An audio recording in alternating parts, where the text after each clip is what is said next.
I pledge my life on to tonight's watch. For this night, and all things to come.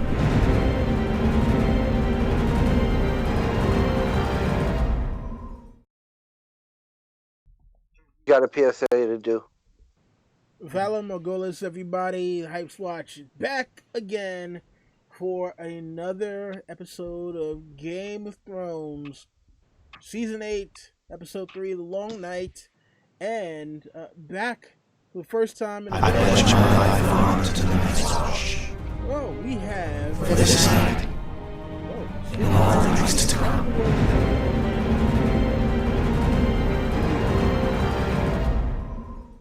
Anyways, wait up. Do I have... Got a PSA to do. I think someone has... Everybody, Hype's Watch my bad again. Thought I had that paused.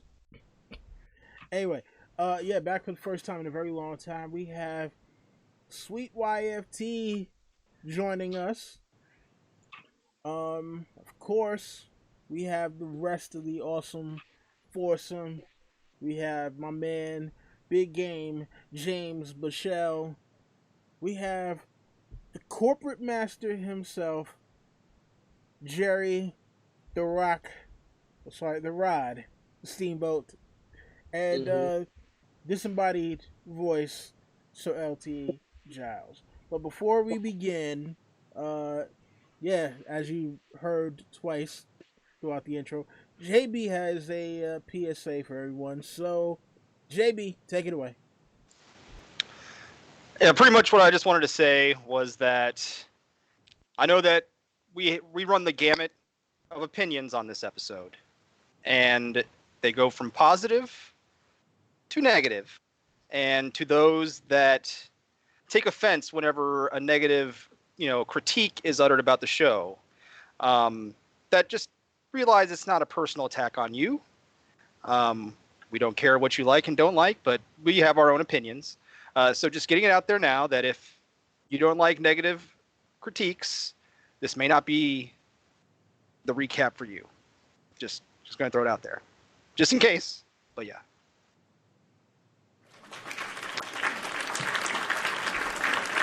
And thank you very much for that, James. Oh, man. Yeah, you know what? Look, you are not the only one who, where critiques vary on this episode. I've been, checking out stuff throughout the day, and look, this episode has been kind of a mixed bag when it comes to reception. There have been people who are saying it is the greatest episode of Game of Thrones, period, blank. There are some, I'm sorry for that.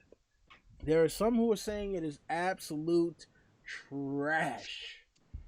And then, some in the middle like, it was alright, didn't do anything too special. But we will find out who has what opinion here. So, man oh man, we start off where we left off. We have the preparation for battle at Winterfell. Pretty much standard fare. You get the shots of the different people doing whatever it is they plan on doing to make their final preparations before the threat of the White Walkers comes through. And hey, it is what it is with that. But then, just as we think that, the battle is going to start as a kind of a regular thing, Melisandre walks up and lights up all of the Dothraki RX. And, unexpected. I was actually expecting Melisandre to show up at a later point because this episode went way different than I and a lot of people thought it was going to go. So, Anne, I know you're a fan of the Red Woman. Yes, I am. Your feelings on the reintroduction of Melisandre and the part that she played in the opening of the episode. Well, I'm sorry, because we shortcut the introduction. Just so to harken back a teeny bit on James's PSA. Just to remind everyone, I still have not watched most of season 6 or season 7. And I watched episode 1, 2, and 3 of this season. So I mostly do not know what I'm talking about. So that's my tiny PSA, but I'm really glad to be here. Okay, so what can I say about that? Thank you, D&D. Thank you, Corporate Masters, for the best thing anyone could really hope for. Why would we have an episode 2 of serious battle planning that would have utilized each character's strong points, wisdom, tactics, preparation, strength? Why, when all we, the audience, really, really wanted and needed was a little Deus Ex Melisandre to poof, just like, I don't know, like teleport from the sky, I guess. And make the fire. Thank you. That's all I want to say. Thank you. Deus Ex Melisandre. Okay. Yeah. Okay. Also, my brain tends to check out when I don't understand things a little bit. So I might have checked out at some point during that episode. A spoiler for my future review. So I did not understand how she appeared there. I did not understand how she arrived there avoiding the army of the dead. I hope one of you fine and astute gentlemen could explain that to me. Well, I can go next. And just to let you know, there was no explanation for anything. It came out of nowhere for all of us too. So, because she just left at the end of last season, and this was the first time we've seen of her. But in terms of this beginning, did she also roll it that 20 and stealth? Well, a lot of people were in this episode. I know. But she did a good job of that. The beginning part of this episode, I will say, actually did deliver on building the tension. I had a sense of dread in my stomach for the impending doom to come. So they did that well. They built the tension well. In terms of Melisandre coming out of nowhere, I wish we could have seen her earlier in the season to come to this, to figure out how she got here, where was she at, whatever. She just kind of came out of nowhere. I didn't get why her spell only affected the Dothraki Aurochs and not why was she not able to cast the spell on Tormund and his crew's weapons, Jorah's weapons, Brienne and Jaime's flank, their weapons. It was strictly just the Aurochs for some reason. But yeah, that's what I thought about the beginning of that, pretty much.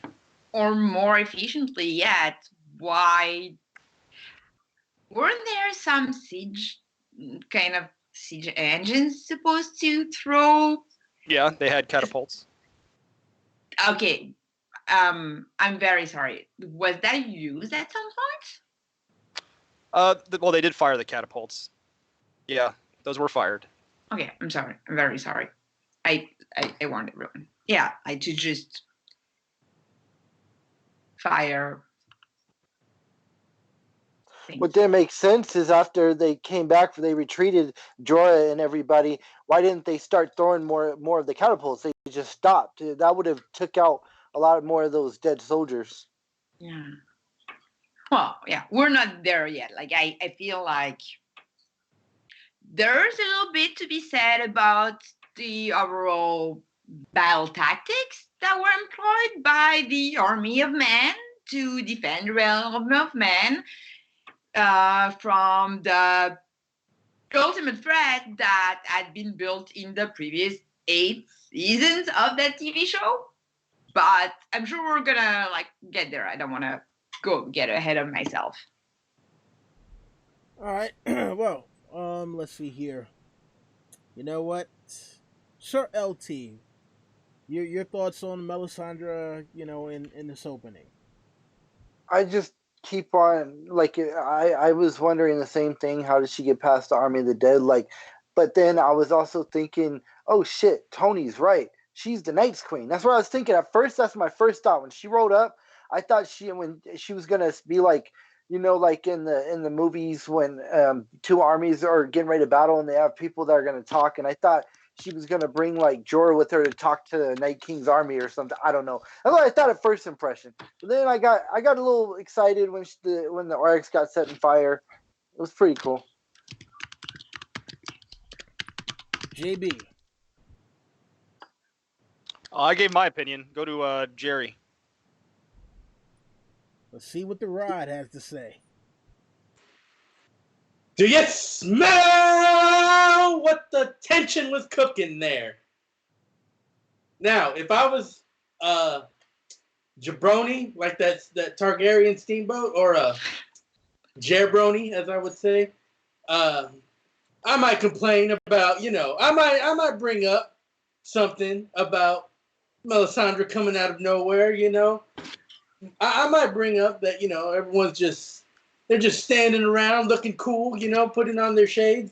But let me tell you this, Don Willie. We could be like that candy-ass fat man in Santa Fe, New Mexico, and get all these details and slow all this writing. But at the end of the day, we don't do that stuff. We established in the last season that we just go where we want.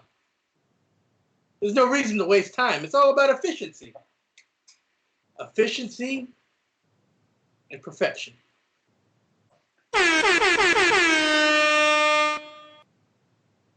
Apparently it is. And that is what counts the most. Efficiency and perfection. Oh man. So yeah, after this, they decide, okay, cool. We've made our plans. The RX are lit. It's time to go. Goddamn right, they're lit. I mean, hey, let's bring. What do you want? Weak to fire, bring the fire. True indeed. Can't handle the heat, get out of the kitchen. Well, Jorah and company go in for the charge, and Jorah and maybe like 3 people come back. Oh man. Okay, so obviously that did not turn out the way that they were expecting it to turn out. I'm pretty sure it turned out the way that all of us thought it was going to turn out. I'm like, look, there's no way that the Dothraki were going to just jump in there and everything was going to be, a slaughter. I mean, because for one, I'm pretty sure the dead army had like damn near 1 million people. And for two, I'm like, why in the world would you charge into some place where you can see absolutely nothing? Nothing. No.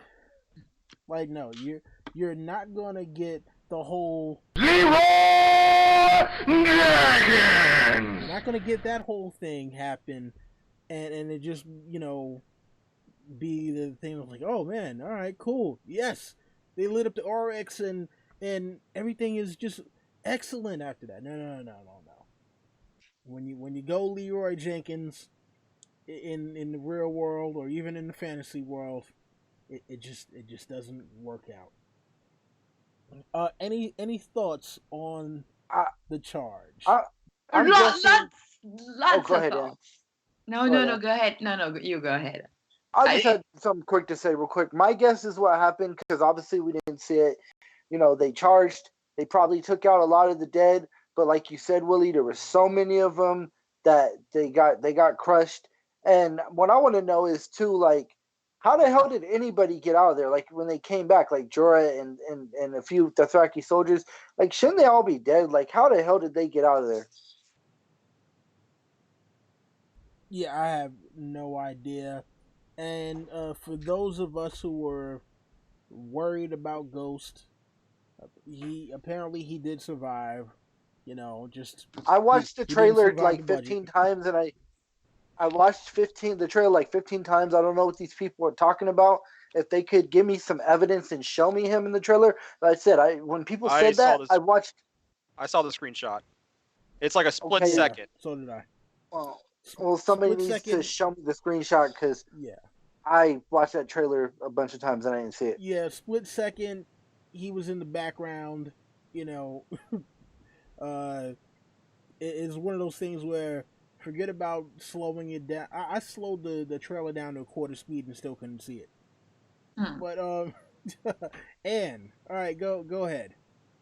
Okay, I'm sorry. I know I was not there for last week, but at the same time, like what I kind of want to go back a little bit on last week's episode, but in hindsight of what we saw this week, because last week's was the preparation for this week's battle, right?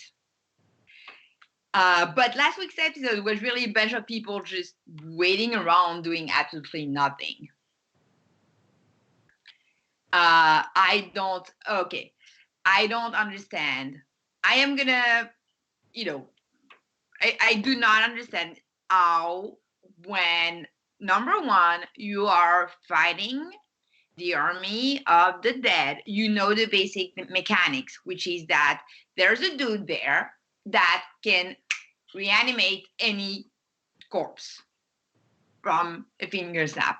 So why would your entire battle plan be to be in front line, send a bunch of your best soldiers, be front line against undead when you with dragon glass, when you know that those millions of undead burn.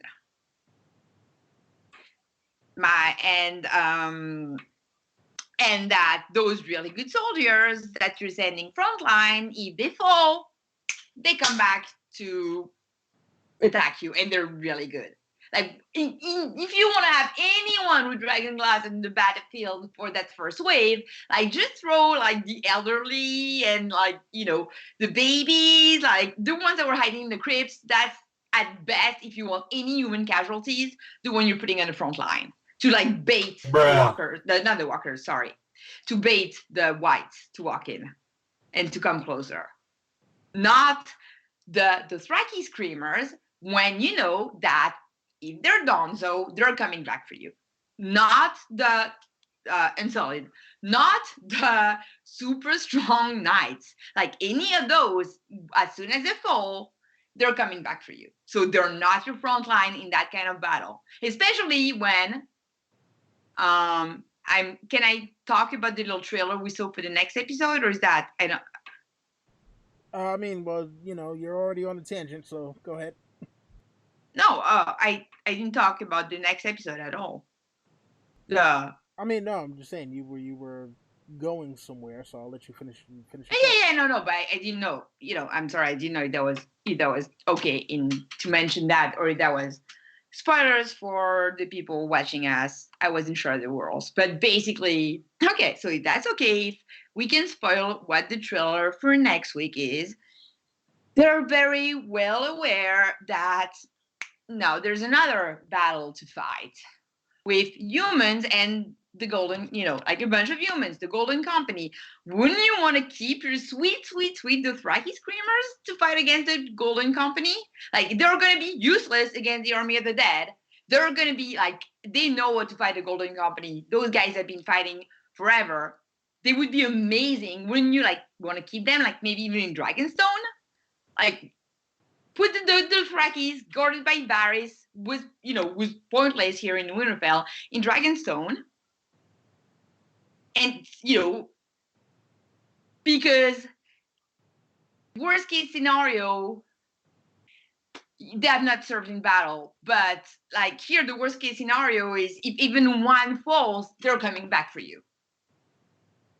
So yeah, that's We're gonna get into that part, but basically that's my point, is that frontline in that battle, because of the particular of that battle, that your fallen casualties will come back for you.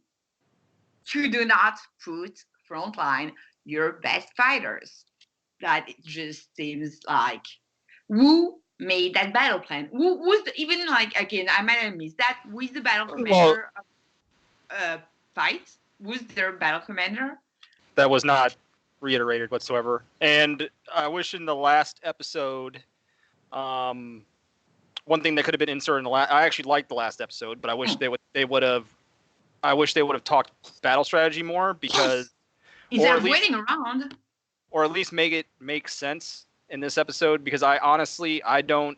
I just want to. Like, I don't understand what was the strategy of sending the Dothraki by themselves into the army of the undead. I don't know if any of you have a reasonable explanation that. I didn't understand that whatsoever. I didn't like that. I didn't like it. That's all I gotta say about it. That was just their test run, and they wanted to see what they could do against the Army of the Dead. I think it was stupid, but, whatever. Rod, go ahead. Let me tell you all here, what we were thinking here in the corporation is we had the keeper of the lore, Cogman, tell us that Jorah the Andal, once upon a time, went charging straight into the fray, into the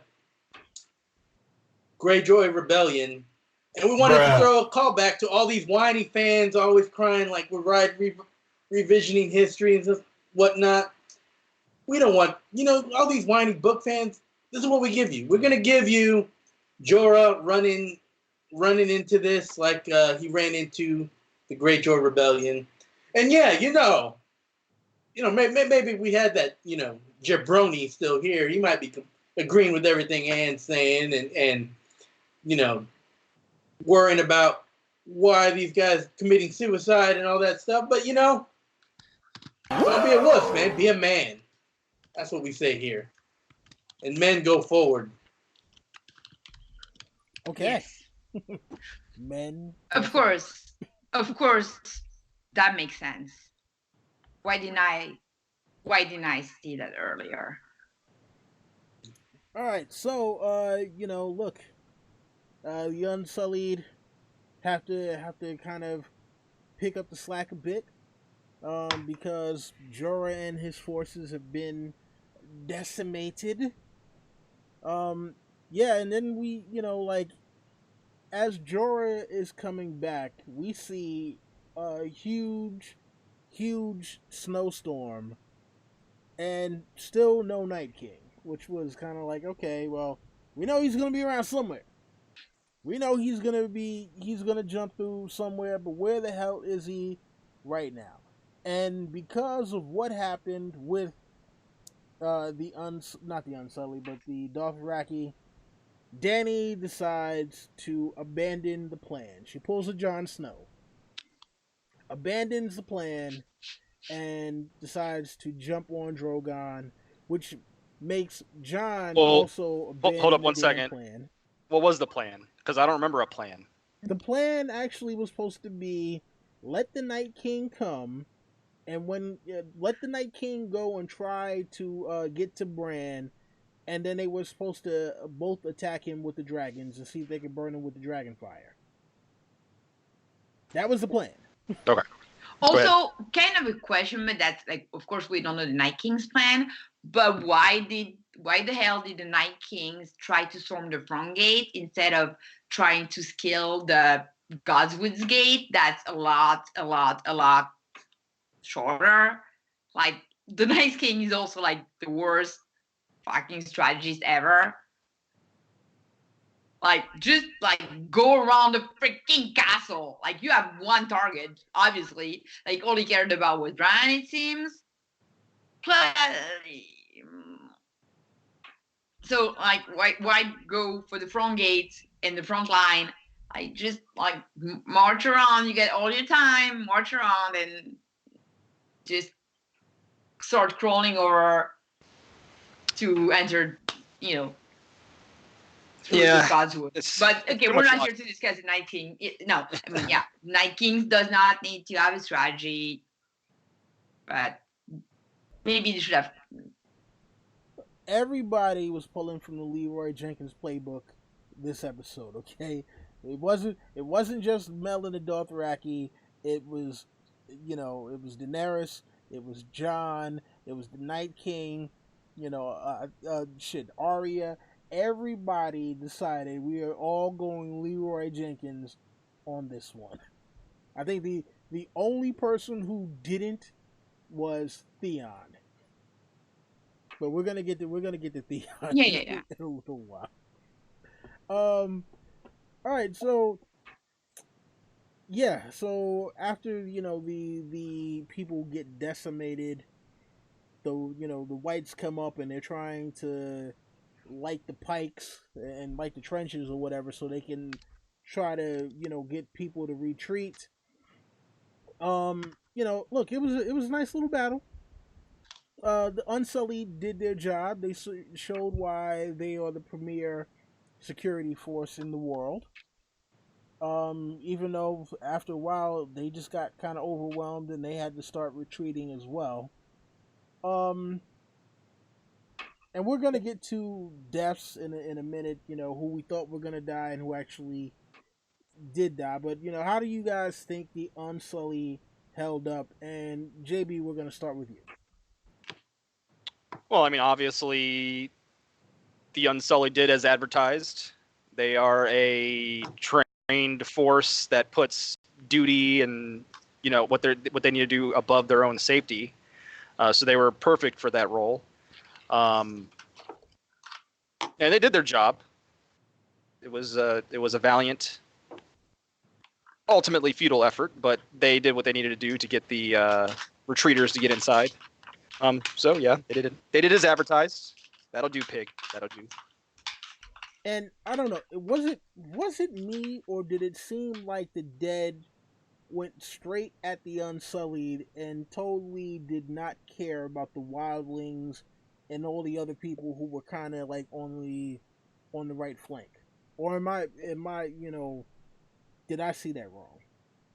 No, I think it's just because there's only so much. I mean, I'm sorry, corporate overlord. I don't want to. That's more your area of expertise than mine. But it's like you can only have so many extras per day of shooting. So it's like maybe they recycle those extras to turn around.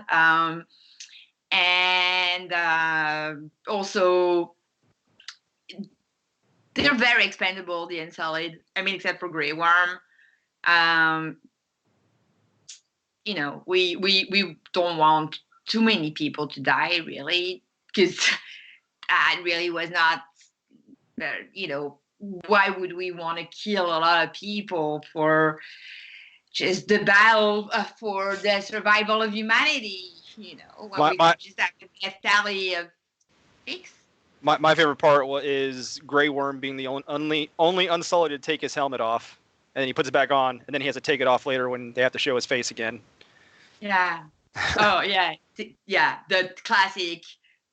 It's funny because George doesn't maneuver of taking your helmet off, and George himself doesn't like that trope. All right, Sir LT.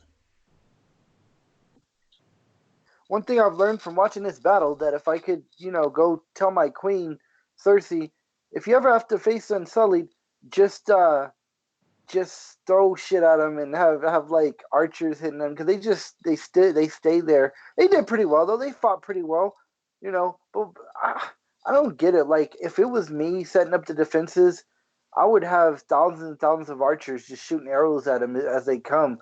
I mean, They did pretty well though. They hold their ground for a while. Rod. Look, all you candy asses, if you really wanted to do something about this battle, you should have stood up and became an extra and helped out a little bit. We were just trying, and I believe we succeeded in showing how the Unsullied can stand for a gate and make, like how they made the Dothraki cut their hair and throw it at the gate. We were trying to show that. We just needed more extras. But where were you? That's all I got to say. Where were you? And if I was, like I said, if I was that jabroni, that jabroni, I would have made a big fuss about how shallow that trench was with the wood. I would have made a big complaint about how the whites are supposed to be flammable. That way, when you trying to use them like a blanket would be trying to use them like a blanket covered with oil. But here at the corporation, we don't look at old rules like that. We're all about new rules because new rules, you got to keep things fresh. Old rules, you get stale writing. That's not how we do things here. I'll also say, Corporate Rod, us. what was up with the lighting? You guys needed better lighting for that episode. You know what? It's nighttime. You're not supposed to be able to see. Yes, plus otherwise you could see that there's not that many extras and that they're just duplicating them through CGI. So it's not smart. It's like you don't know you to do corporate or Corporate budgets only go so far. Okay, one thing before we move on, because then it's less battle strategy, right? And more like survival. I was gonna say first-person shooter, but it's not really shooter. It's okay. Little digression, and I was at Ice and Fire Con. So at Ice and Fire Con, I got to attend a panel held by Jim, something like a lawyer, who's actually like military strategy specialist. And the panel was how to survive. And it was exactly that battle, like how to survive the battle for the dawn, pretty much. How to defeat the walkers. That's exactly what the panel was about. So he laid down exactly the strategy of how he would do it. And it was, and so in my head, I vaguely had that, I had that head canon that, because it made a lot of sense. It's like you prepare a lot of flaming pits, such as, the ones that Brony would have talked about if he were here. You would have a lot of, all of the living humans would be retreated behind very high defenses, and you would just throw flaming shit at them. It was, a lot of, like, maybe not wildfire because it's too unstable to be brought to Winterfell. But I hope am I still live? Because yeah, it's still live. Okay, I'm still live. Sorry, guys. New to Skype. Okay, so because wildfire is too unstable, to travel, and it's not anywhere near Winterfell. But there's a lot of very like highly flammable things that could have been easily produced that they could have used and just like catapulted things at the whites, like basically weed out the army of the dead. Slowly, take your time, do that. Have high defense, like don't take any casualty. You don't want any casualty. Avoid casualties at all costs, and just from afar, and like flaming archers, any just like any ranged weapon, all the ranged weapons, all the flaming ranged weapon you can use that. More like the Battle of the Wall, where they were shooting flaming arrows at wildlings, yet we saw like almost no flaming arrows being shot here at things that burn really easily. I don't know how you guys felt, but I felt that Dany and Jon and Drogon and Rhaegal were about useless for 75% of this battle when they could have been, extremely valuable. That's how I felt. Like they were doing their little never-ending story dragon ride, and they could have been taking out swatches of whites. I don't know how you guys felt about that, but. Yeah, definitely. Like, why were they only trying to go after the Night King? Like, again, it's like the White Walkers are only 13, right, in the show? Yeah, there are only 13 of them? There should be damn near 100 of them, but yeah. No, yeah. But in the show, there are only 13. So it's just like, you need to focus on the, I don't know how many, again, like, I don't, they might have given numbers that I forgot, like 50,000, 100,000 whites coming for you, and it might take you a week, 2 weeks, I don't know. It's like, you know, that's a long-term battle, you know, and yeah, you focus on that. You get Dragonfire, you burn the shit out of those whites, and then, you know, and still taking no casualties. And then there are only 13 dudes left that can't do anything. There's no dead to reanimate, really. I mean, what are they going to do? Yeah, I guess they could retreat, but then, okay, we're going to have another long night in 8,000 years. Yeah. Okay, maybe that's why they want to end that possibility for good, but... 13 minus 3. Because remember, John killed one at Hardhome, Sam killed one, and then that one they snuck up on. So it's only actually 10 now. Okay. Oh, thank you. I didn't. Thank you, LT. See, that's the kind of thing I didn't know. I mean, listen, it was hard to get an accurate count just based on how dark the damn episode was. You know, I was sitting there watching. I'm like, okay, wait, what's happening now? I remember actually screaming at the TV, they need more damn lights. So, I mean, but as far as Dany and Jon, you know, look, remember the whole plan: take out the Night King, and everybody else falls. So that's the thing that they were going to do. Ultimately, flying into a freaking snowstorm.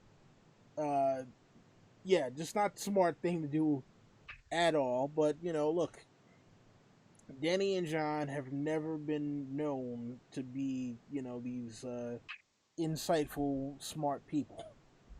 That is not true. I mean, again, I'm sorry if I'm mixing up my canon, but I think that in the show too, Dany is pretty good at taking over the slaver cities. That she's a pretty good battle commander in season 3, right? I don't know about battle commander.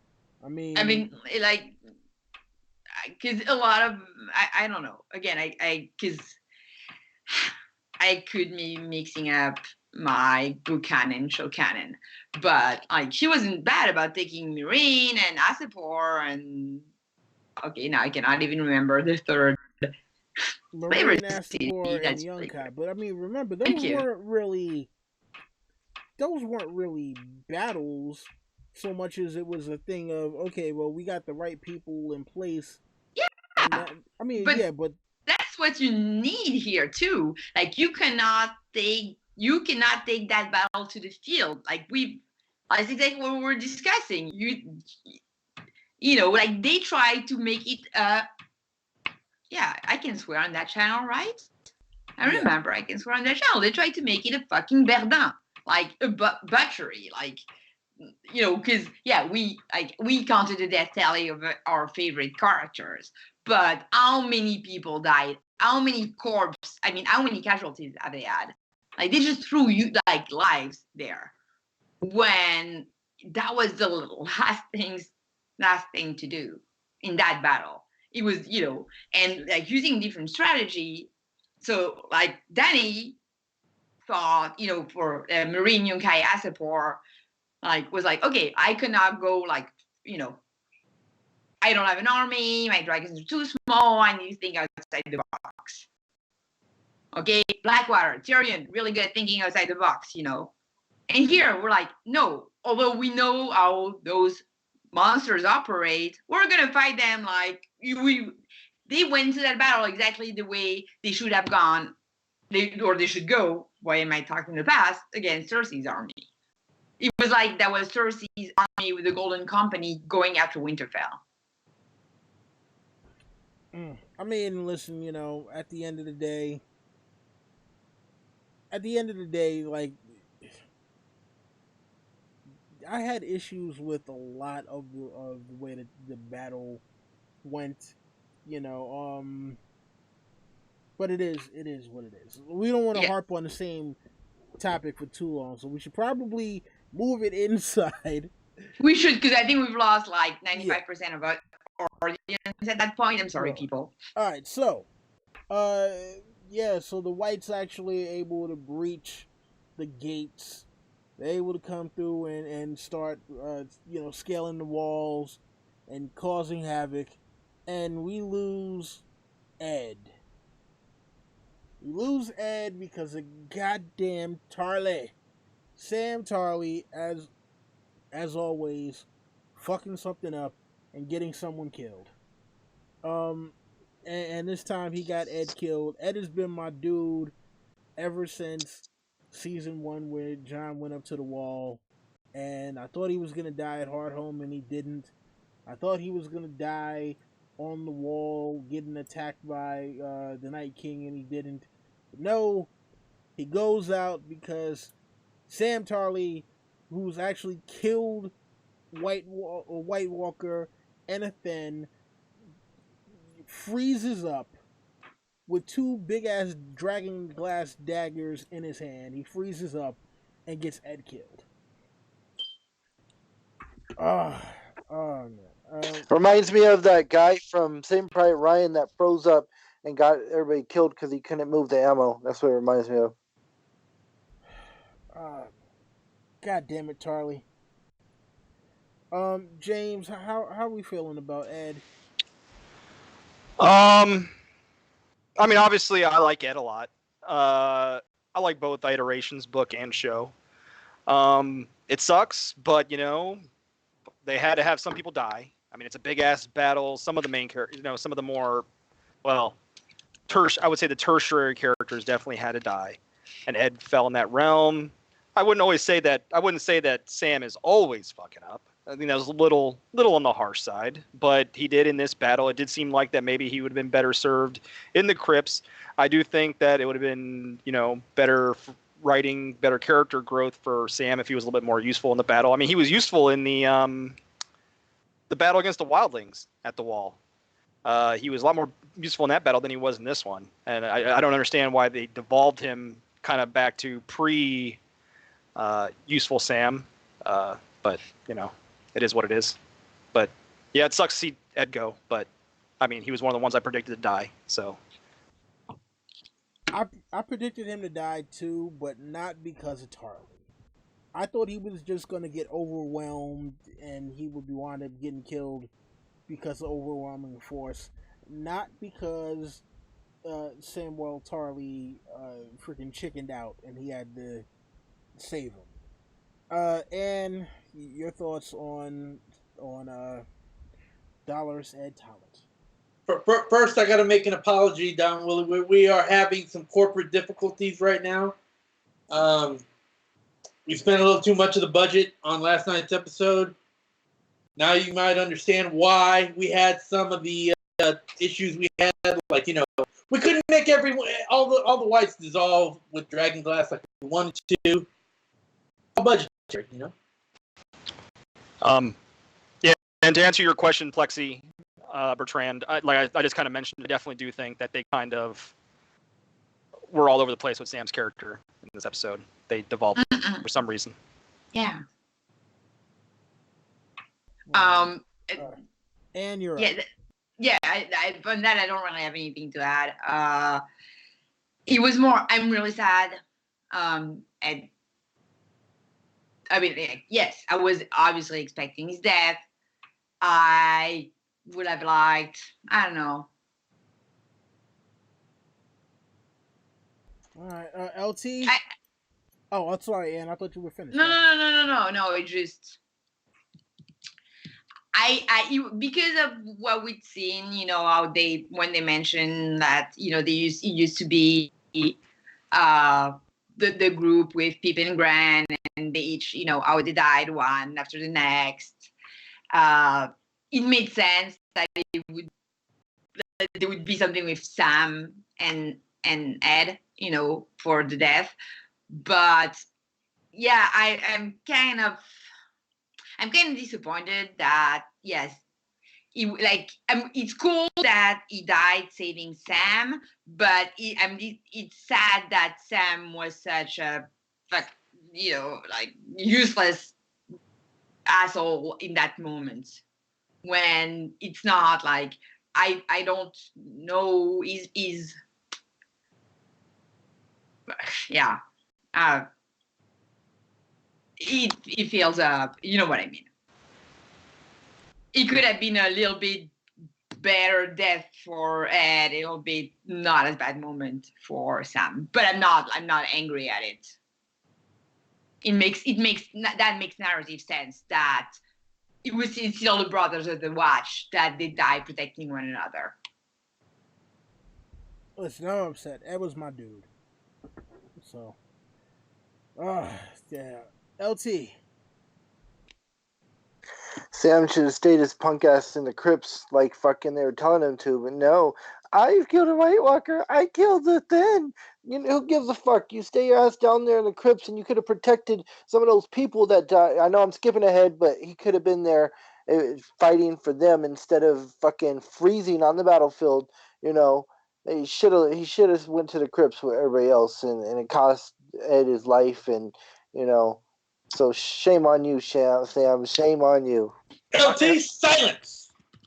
Look. I yield. Have you ever killed a White Walker? No, I didn't think so. No. I actually had to deal with the White Walker before. Who are you to question Sam the Slayer? That's all I gotta say. I will say that I feel like this iteration of Sam, if he did not have plot armor and was, you know, a character that has time invested into him, that a real individual that would have froze up on that battlefield against that foe would have been killed. There's like no ifs, and or buts about it. But since he has plot armor, and I know I saw someone in the chat saying they don't like that word, but corporate armor. What he had? Yeah, he had corporate armor. There you go. Such is life. Hey, listen, it is what it is. If that's the truth, it's the truth. You know. All right. And we get to later, there's more plot armor. Sure indeed. So yeah, the Whites, you know, start advancing through the place. You have some of them break into the Godswood, and for some reason, Bran tells Theon, he's like, "Hey, I gotta go now." Yeah. I was like, "Wait, what the hell?" He goes into the flock of ravens, and does anybody have any idea what the hell Bran was doing with the ravens?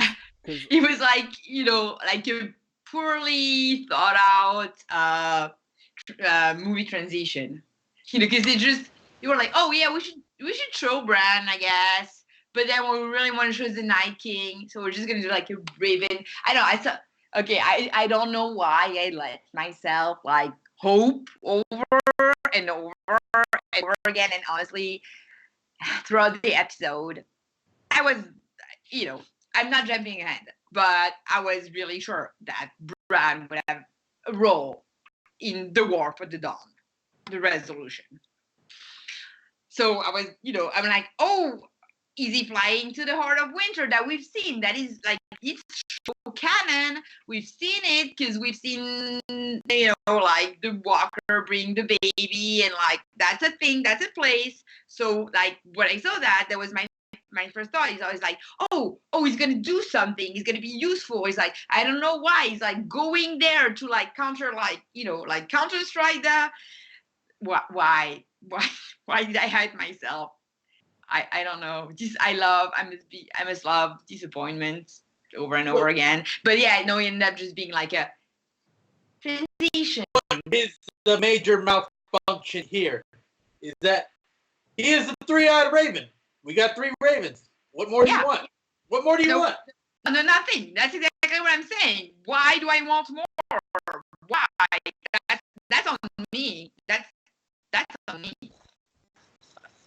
All Bran was doing. Oh, go ahead. Oh, go ahead, LT. Go ahead, T. You go for it. I was just saying, all Bran was doing is a recon. You could get this recon drone and fly it around and look at your enemies. And that's basically what Bran was doing. He was being a recon drone with the crew to see the Night King. Recon drone. That would have been a really useful battle strategy, wouldn't it? You think, right? If Bran could have then communicated that information to someone on the ground to let them know where the Night King is, but he couldn't. It's not like there was, a way to communicate that information to anyone else than Theon. And the Ironborn stuck with him in the Godswood. They could do nothing with that information. Yeah,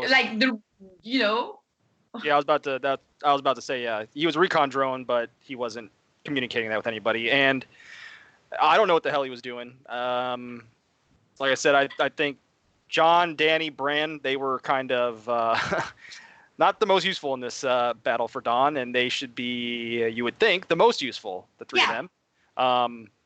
I did see a pretty cool meme on Twitter where what should have been done is that they should have like attached dragon glass like daggers on top of the heads of these crows and had Bran like flying up to the Night's King with them. That at least would have been pretty interesting, but alas, no one thought of that. Yeah. That would have been too smart. That would have been too smart for the show. You've been too expensive, guys. What are you talking about here? Come on. Put your money where your mouth is if you want to see that. I mean, how many millions of dollars did they spend on this episode that apparently it took them like a month and a half to film it or something like that? So I mean, come on, man. They could have took were that good. Spend the extra time and money to do it all right. Okay? All of it. Say that with your money.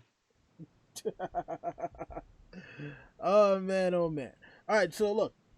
After this, the Night King actually does show himself just a touch, a little bit.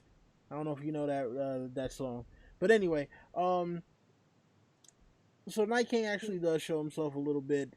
Dany and Jon decide they are going to go into the mist to chase after him and get their asses lost. Absolutely foolish. But then, in order to call Dany and Jon back, they're like, hey, we gotta light the trenches. And then get everyone inside.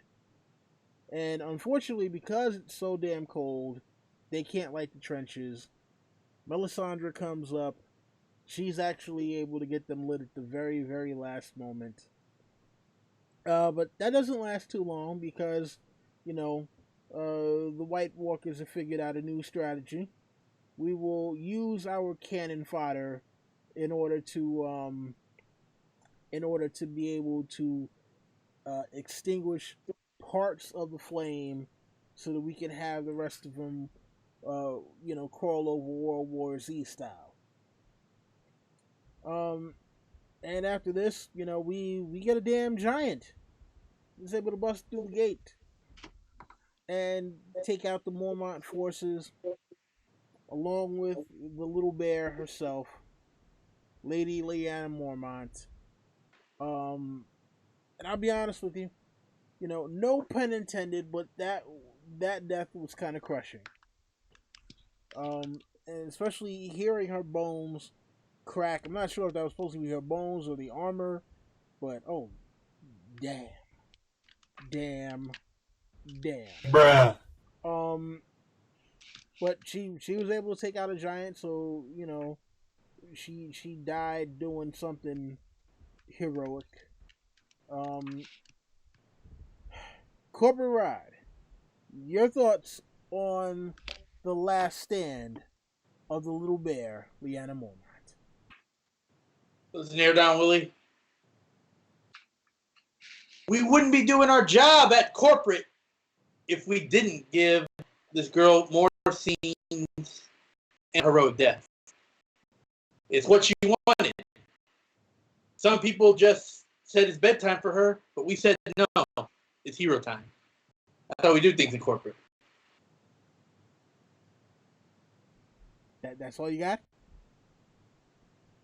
What else do you want? She went out. If I was a jabroni, I would say, why didn't she just slice him in the foot and make him dissolve instead of charging right at his hand? But we needed the drama. You don't win Emmys with foot attacks. You win it with punching him in the eye. Dragon glass. Okay. We're here to win, Donnelly. We're here to win Emmys. We're not here to make sense. JB. I did like the moment where, because I'm a Mel fan. Book version of Mel is one of my top 5 favorite characters, I believe. So I like her involvement in this battle, and it was a good moment to see her light up the trench. I know yesterday when we talked about it, I know that the Jerbroni had a problem with the blanket, them essentially circumventing the trench or the fire trench with the, being like a blanket putting out the trench. I let it pass because it's like what at this point doesn't even matter. But in terms of Lyanna, I've let it known that I've always kind of felt like they were really try hard with Lyanna Mormont in like the show version. I've never was the hugest fan of the character. But yeah, it sucks. I don't know if anyone's gonna be cheering to see a little girl get crushed by a giant. I don't know if anyone cheers for that. But yeah, it sucked to see, and she went out like a G, even though it did seem, as they're saying in the chat, fan servicey, because I know that she is like an icon, like a sort of icon among some people for the show. Who else but the services? Not the fans. That's what the corporation does. Well, thanks to the corporation. But it was a cool, it was a cool moment. Not much else to say about it. Sir LT. I'll get to Lady Mormont in a minute, but I just started rolling when I noticed how the whites, they must have like a little kids type brain, because they keep like one jumps in and then they see another one jumps in, and it's like they're learning. They're like, oh shit, if we enough of us fall in here, we could get through. And that, it was kind of either it was them or maybe the White Walker made them think. I don't know if the White Walker thinks for all of them, for the whites, but I just thought it was pretty funny that they did that. And yeah, Melisandre was awesome, lighting the trench up. I love that. Lady Mormont, she was definitely heroic in her final moments, but it was awesome how she took out that giant, bro. Like, and yeah, it was sad seeing her, get crushed. But I swear, and I know everybody says it's not one, but why does he have one eye and one's eye got shot? Can it be 1-1? Can it please be 1-1? Why would you want it to be 1-1, LT? Because that's dope. Just like if they would have fucking spent more money. See, that's what I want to get about this show, too. Look, this show is the most successful show ever on HBO. But you can't hire back fucking the guy who plays Hoarder to show up as a white. You can't put faces we know as whites. Like, seriously, like... They're as much as they're spending on the show, they're also being fucking cheap, and it really pisses me off. Silence, LT! Silence. When you're saying that, wasn't your money. And she was look, I got strippers I gotta pay for, all right? She was being no, you don't. No, I'll have to tell your wife you're a corporate man. Anyway, no, like Mormont was being a boss, holding it down before she ran up to the giant, telling people to go and stuff like that. So she went out really respectful, man. I mean, good way for a character to go out. She got more of a. JB sent me the picture. I see Ghost, but you know what? I'm sorry. I'm still not going to believe it until I see him in next week's episode. I'll believe it more then. But okay. She got the most heroic death, arguably, in this show. In this episode. I'm sorry, it's this episode. Agreed. She did get the most heroic death out of every... Or I don't know about the most heroic. I mean... But I liked another one better, but we'll talk about it when we get there. All right. Yeah. And... Yeah, I mean, I don't really have much to add on. I mean, I'm not the biggest Lyanna Mormont fan at all. I was... that was badass. I was most disappointed that they didn't do anything. I was expecting her to see her when all of the dead woke back up. It's disturbing. I only recognize one king, and its name is the Night King, but that did not happen. Well, I hope you're not bringing up that same stuff the Jabroni brought up, is where he talks about like they said that it's only the dragons they would kneel for. Now that there's a dragon there, they're making a big fuss in the north. No, I would not. No, I would never bring anything up that Giovanni will bring up. So don't worry about that, corporate man. So yeah, I would not do that. But but yeah, that was. I mean, not to me, maybe not the most heroic death, but that was not really a lot to say about it. And I really like what Mel did. Like Mel. I mean, again, it's like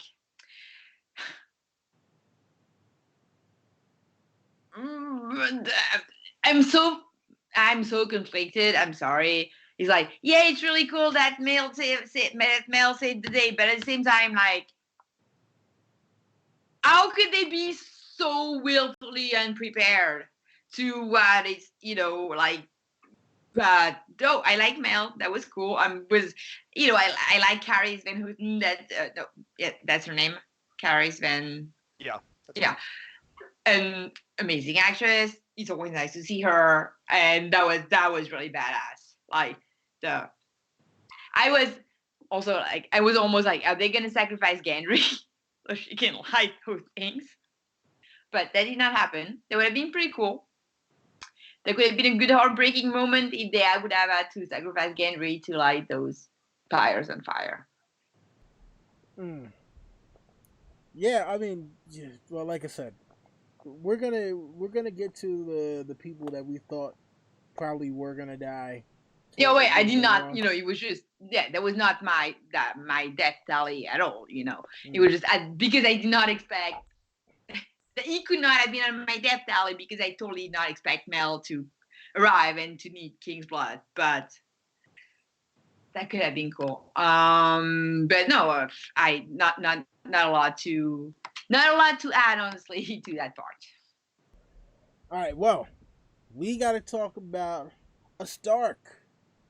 We need to talk about a Stark. We haven't talked about a Stark in a while, and that Stark that we need to talk about is Arya. So, when the Whites actually breached the walls at Winterfell, it is Arya with her, detachable spear, doing work, putting in a lot of work, sneaking around, through the library when she winds up losing her spear, doing all that she can do to protect her home. You got Beric Dondarrion with his flaming sword doing the best he can. And then, unfortunately, because he is still afraid of fire, you have the Hound. But isn't that what you wanted to see, though, Don Woodley? I mean, that whole look at that, the whole Arya thing. I mean, come on, she was walking around, going hiding around. It was almost like that scene in Jurassic Park. And Jurassic Park was a great movie. Oh yeah. Do you not want Jurassic Park in Game of Thrones? We saw Walking Dead in Game of Thrones too. It's the #1 show on network television, or not network, but cable like. I mean, look, non-premium television. I mean, look, man. Beric Dondarrion. I mean, what do you want him to be, a normal guy like he is in the books, or how he was on the show? No, we wanted to make him Superman. He's got to take. He ain't gonna go down with 2 or 3 deep wound stabs. He needs like 10. Come on. I mean, look. At the end of the day, this is Remember, he's already dead, or undead. So he's not so much of a regular guy anymore. He's undead. Maybe he takes a couple more, stab wounds in order to. But when you've been stabbed once, you can be stabbed again in the same spot. That's how it works. Hey, listen, man. At the end of the day, I personally thought the sequence was pretty cool. Look, I didn't think it was over fan servicey or anything, especially for the fact that Arya damn near got killed. She actually needed someone to save her. She thought she was invincible till she got knocked on her ass, and the Hound and Beric Dondarrion had to come and rescue her. And That's how we do writing here in the corporation. But Beric paid the price for it. The Hound, he'll probably pay the price at some later date. But LT, your thoughts on the sequence with Arya, Beric, and the Hound? Well, it's so Arya was a little boss bitch again, kicking ass, taking names, and Beric same thing. And that little pep talk to Beric gave the Hound, got him out of his little corner. It's funny because in JD, our brother, our Nice Watch Hypes Watch brother, in his review, he said the Hound was a fucking coward, and I have to agree. For this episode, for most of this episode, he was a coward, and yeah, and then her going around the libraries is pretty cool. Like sneaking around from the zombies, the whites, whatever. And then yeah, Beric's death was another heroic death in my opinion. One of my favorite characters in book and show. And I said yesterday in our little thing, it's the end of an era. There's going to be no more automatic 10s for the next 3 episodes because my boy Beric won't be in any more episodes. But yeah, that was Arya was heroic. I mean, Arya was a little boss bitch. The Hound was a coward, and this whole scene was pretty cool. Okay, Anne?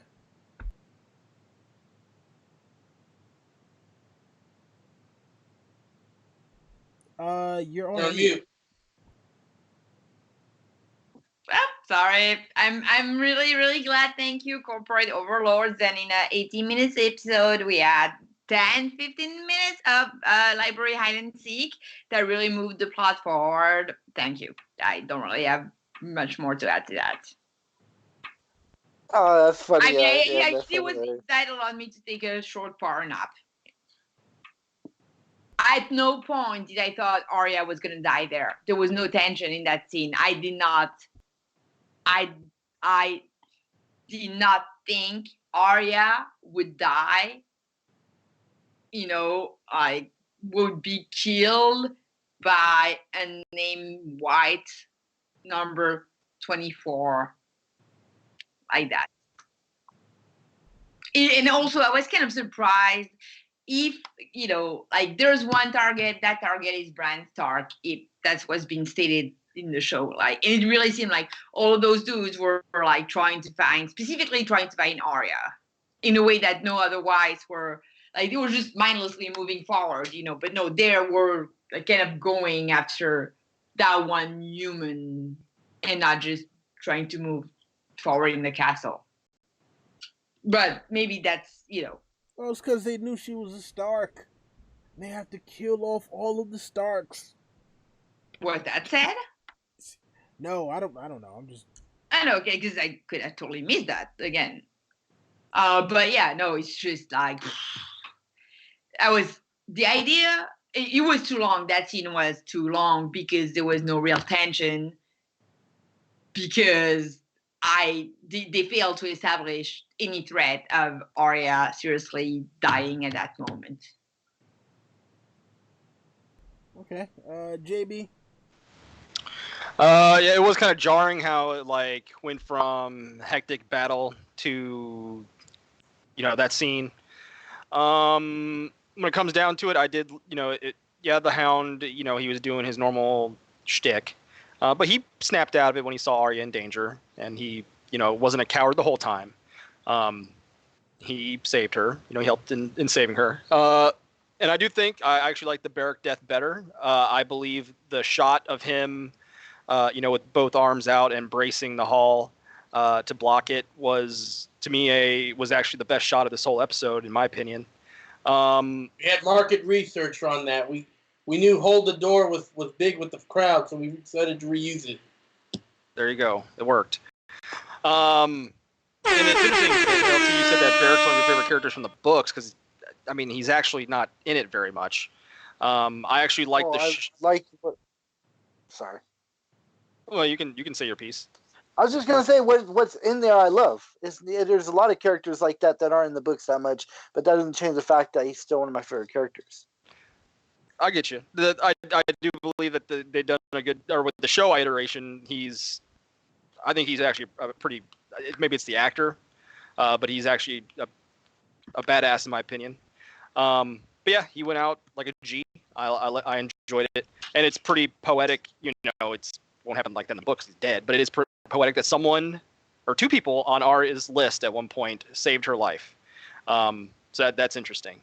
And then the end sequence there with Mel and the Hound, you know, after they brace the door, it is the end of this episode is foreshadowed there in that part if you go back and listen to the dialogue. And I want to know, how did because we see at the end we see the Hound and Mel live at the end. Well, we know what happens to Mel at the very end, but they come out of that alive. And I want to know what happened. Like, how did they survive that he mentioned? But yeah. I mean, if anything, I think it was just that the whites just didn't get through the door. You know, Arya went, she did her job, and the whites didn't get through the door. Because I don't think she went out the door that was braced. I think she went out some other way. She's a little ninja, so she could have fucking went out the window and scaled the walls or something. No, there were some good things. Okay, like just there were some good things about that scene. I agree. Like there were some. It was just dragged out too long. That is my thought on that scene. I didn't want them to cut that scene. There were some good ideas in that scene. That is probably overall my favorite scene from the episode. You know, and that says a lot. But it was just like dragged out too long because honestly, we knew Arya would be okay, and just so the tension went on Beric and the Hound,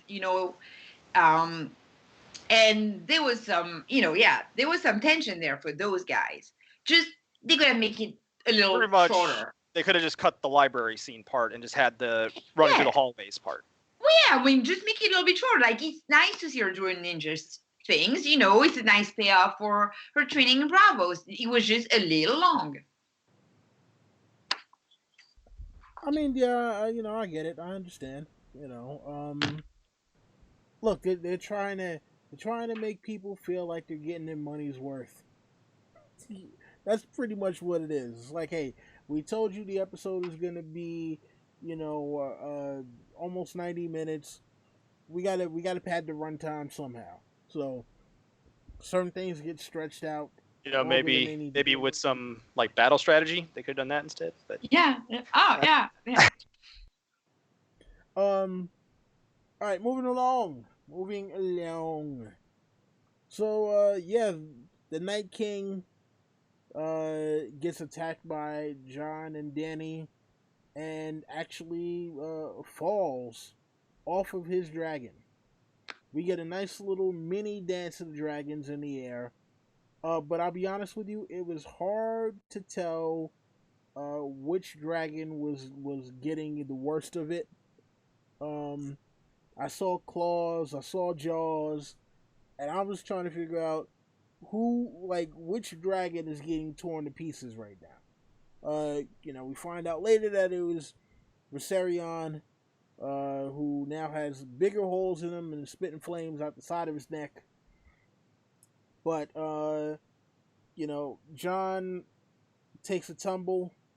He tries to attack the Night King. Night King is like, do you not remember Hardhome?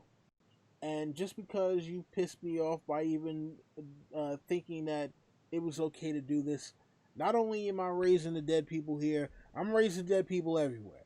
So not only do we get outside the walls, we get inside the walls, and we get dead Starks from the freaking crypt coming down and,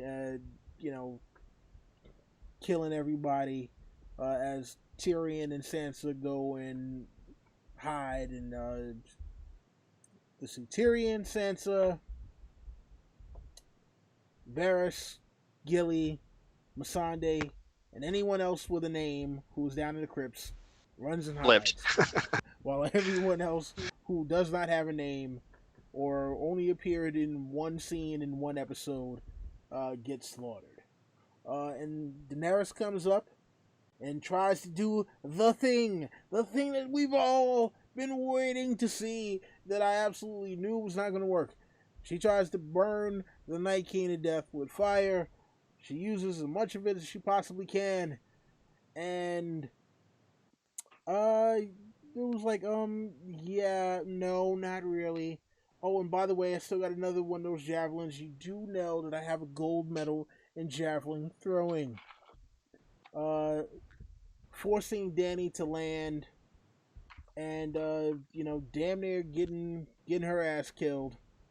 As Drogon takes a bunch of knives to everywhere. So, how are we feeling about Jon and Dany finally trying to execute the part of the plan, the big part of the plan that they were supposed to get to before? Well, first off, Night King, Secret Targ, hashtag confirmed. Okay. Yeah.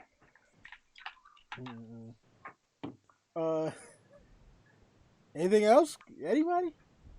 Well, I like the crypt scene because it was cool seeing the old Stark Kings come out. And obviously, I said it in our little recap, our little reaction with you yesterday, that in episode 2, they talked. I think they mentioned it like 6 or 7 times. Oh, you'll be safe in the crypts. You'll be safe in the crypts. So obviously, they were showing it wasn't going to be safe in the crypts. Obviously, they were telegraphing that. But yeah, it was a cool sequence, though. It is convenient that everyone dies except those who have a name.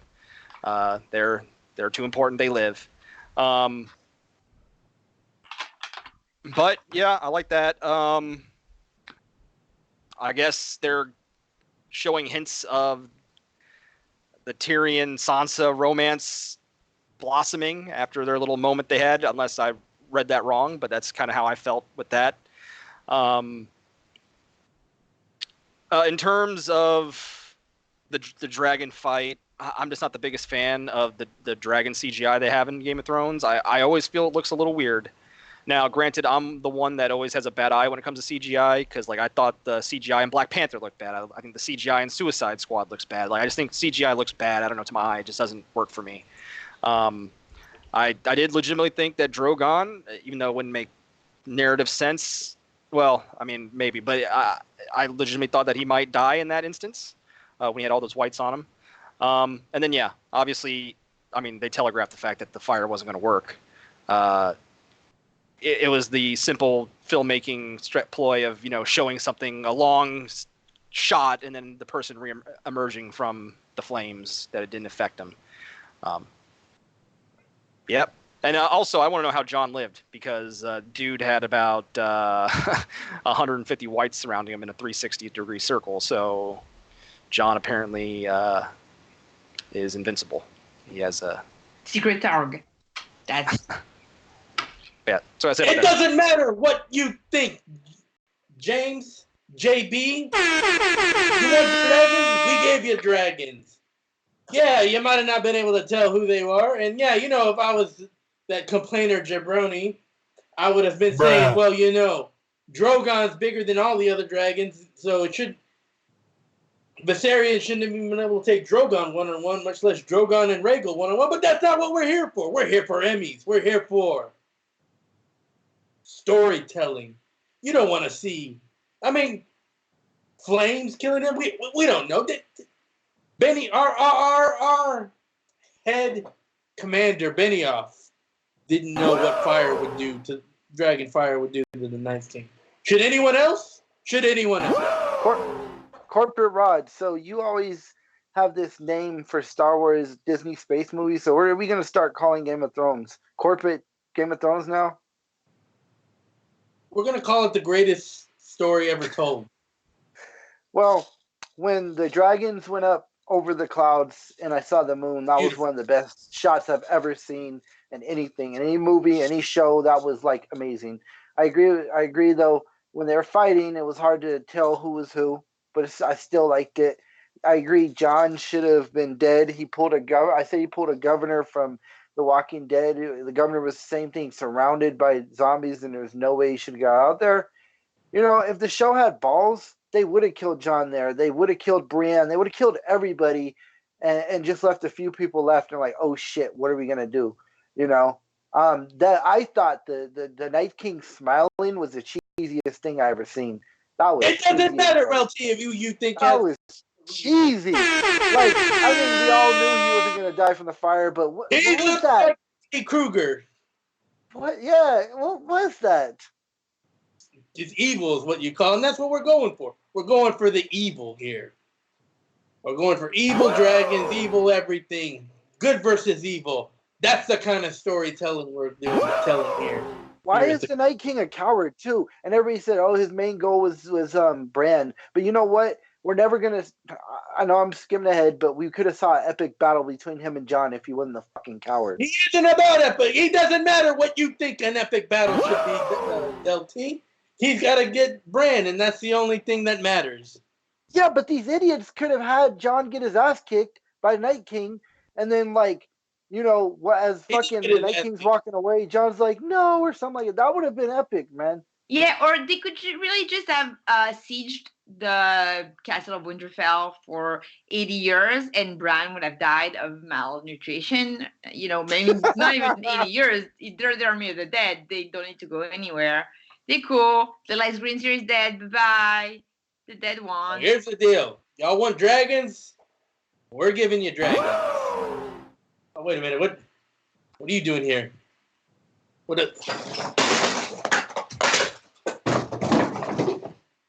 This is Sparta!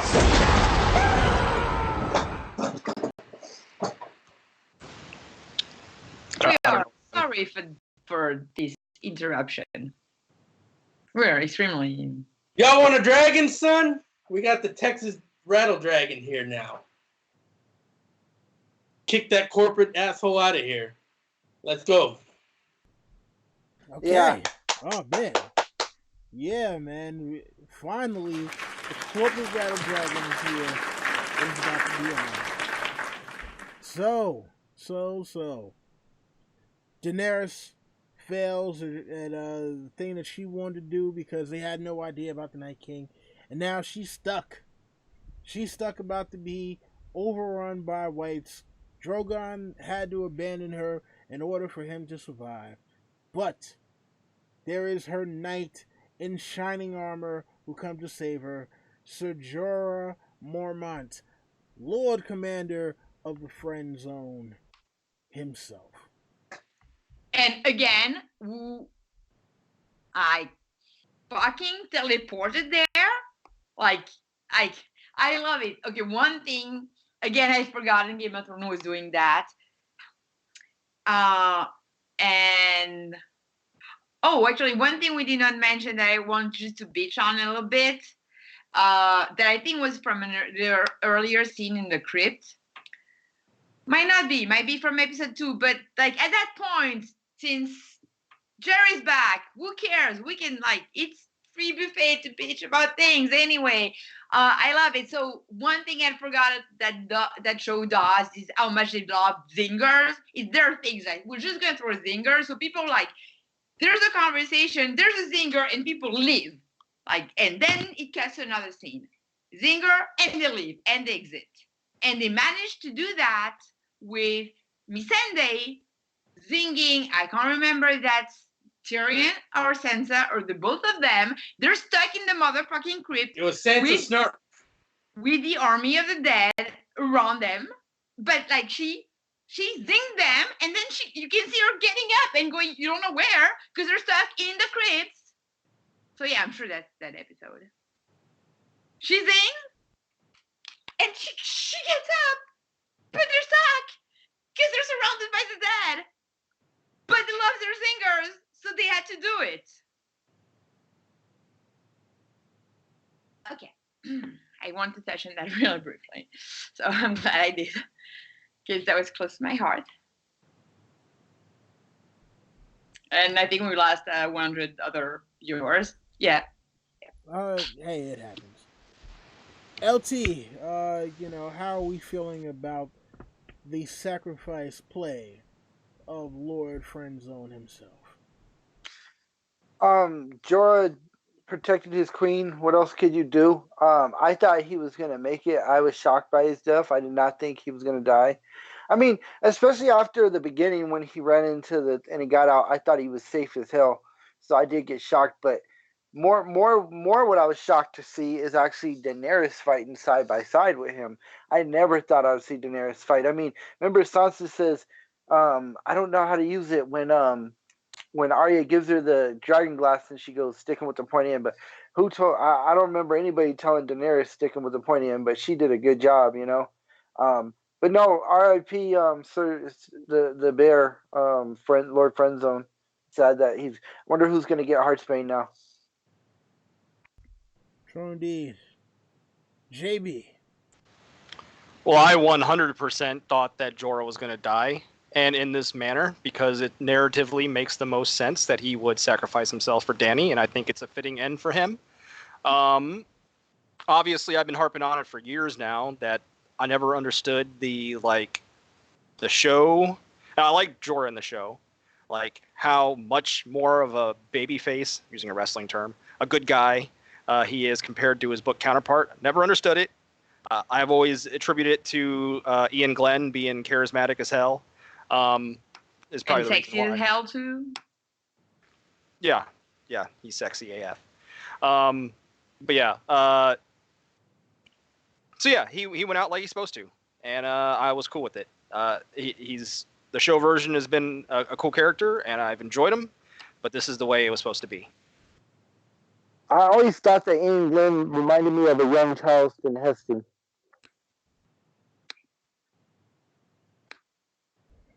All right. Rattle Dragon.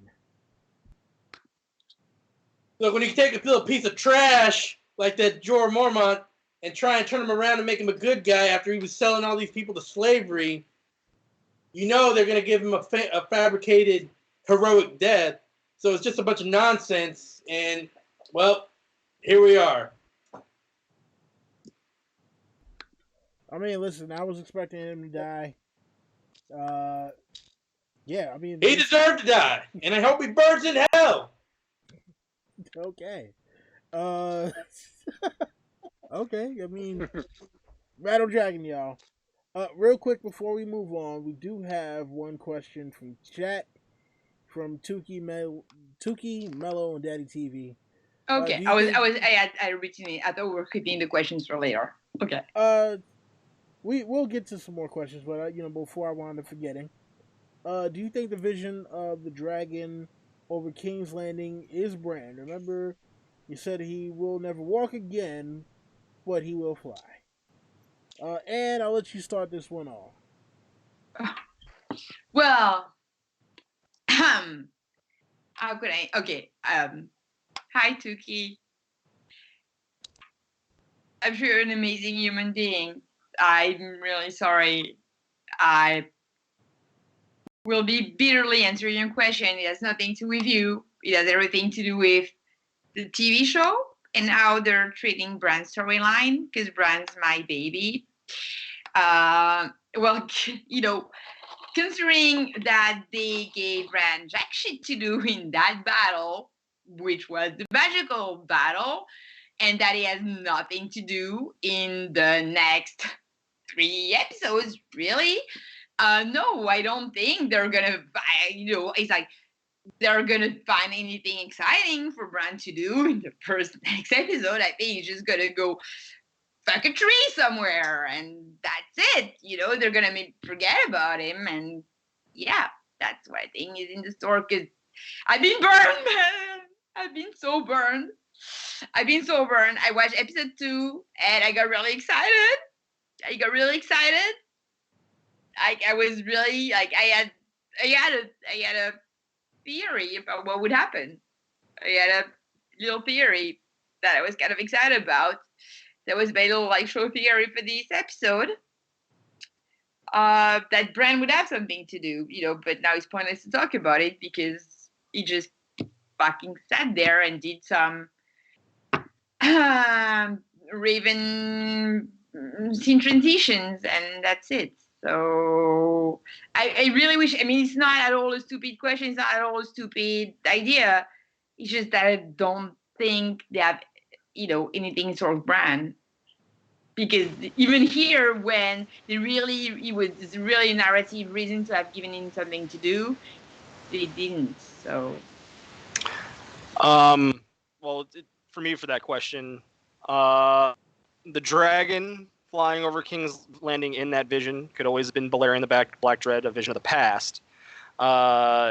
2, he did fly. He flew some ravens in this episode. To what extent? None. But I don't know. Maybe.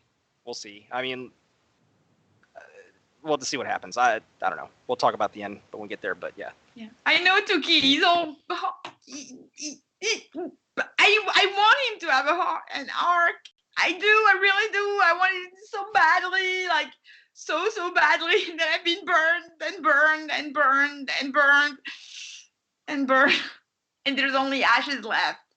Ashes and despair and bitterness. That's all that's left. So here's the deal. They say it can't be skin changing that counts here because if he never walked again, he's walked many times with skin changing. He's been Hodor walking around, prancing all over the place. He's been Summer, skippity doo dah all over the place. What is skin? How could he never walk, but he flew his skin change? Need some consistency around here. That's a good point. All right. LT? Well, Bran's a bad motherfucker. He's a green seer. He's very unique, but he can't I mean, I know this isn't in the show, but he can't warg across continents like Arya could with Nymeria, So I don't think that's him flying the dragon. I think Bran's gonna be the wise man and just sit by that heart tree for the rest of the next 3 episodes. And before Jon or whoever leaves to King's Landing, they're just probably gonna get advice from. But yeah, I don't see much future for Bran in this episode. When we get to the ending, I'll talk more about Bran because I do have some thoughts on Bran and what So let's move it on. All right. Yeah, and you know what? We actually are coming towards the end. The Night King and crew finally arrived on the scene. Theon and his last bit of Ironborn are using up the last of their arrows. We get the music start to swell. Everything goes into slow-mo. Everything, goes straight up J.J. Abrams, minus the damn lens flares. So as the Night King is slowly strolling through, watching a couple of the whites get picked off, watching all of Theon's Ironborn get picked off. We have Theon with no more arrows left, nothing but his bow. Him against the Night King in front of Bran. Bran looks to him and says, Theon, you are a good man. Don't worry about it. You're gonna die. But just know, I forgive you for all the bullshit you did before. And for whatever reason, he decides that he's going to charge straight to his death. Night King stabs him, breaks off the spear, slowly strolls over to Bran, looks at him, with a kind of smirk on his face, like, yeah, boy, I got you now. And then, out of nowhere, like a bat out of hell, screaming out, It's over 9,000! it is Arya Stark who decides to leap out of nowhere. I don't know where the hell she came from, because yeah, she came out of Yeah. nowhere. Oh, wait up, hold on. I just thought about something. Before we get to there, we got to talk about Jon, because Jon was fighting his way through everything, and he gets caught up by Viserion. And also Sansa, like we didn't talk a lot about Sansa. We talked as much about Sansa as there is anything to talk about Sansa for. She didn't do shit. No, okay, yeah.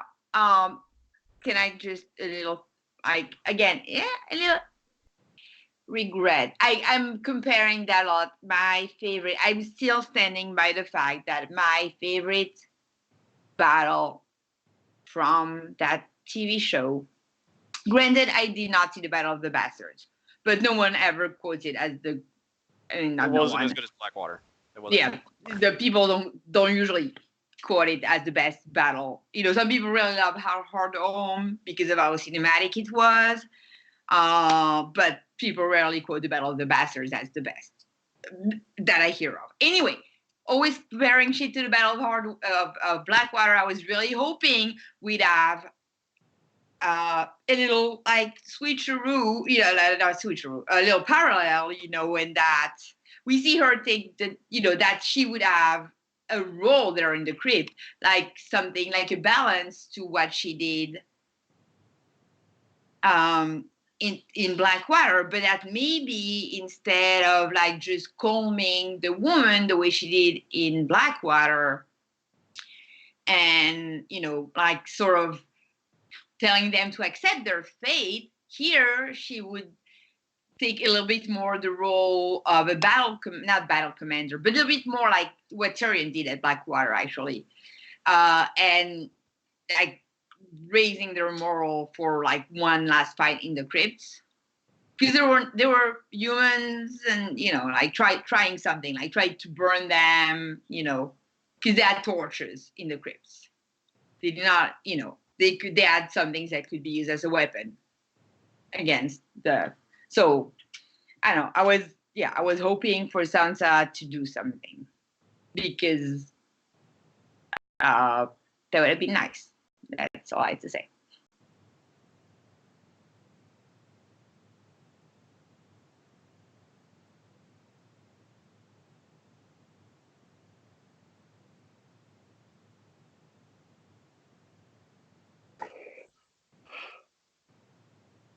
I know you did mention about their love thing that looks like they're gonna get back together or whatever. Well, But I did.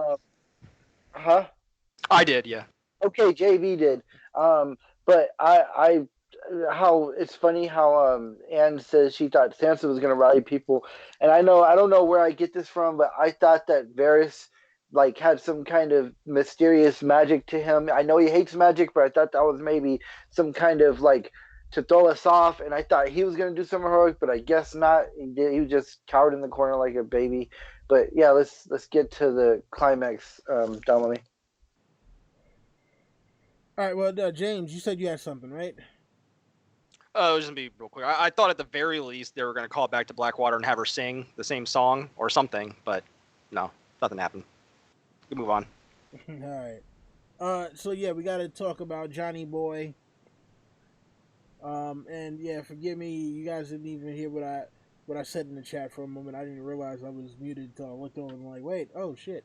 Anyway, no, I was saying for those who didn't hear me, I was saying I was skipping over the people who didn't do shit this episode, which is why I didn't talk about Sansa, Tyrion, Varys, and anybody else who I haven't mentioned thus far. Alright, so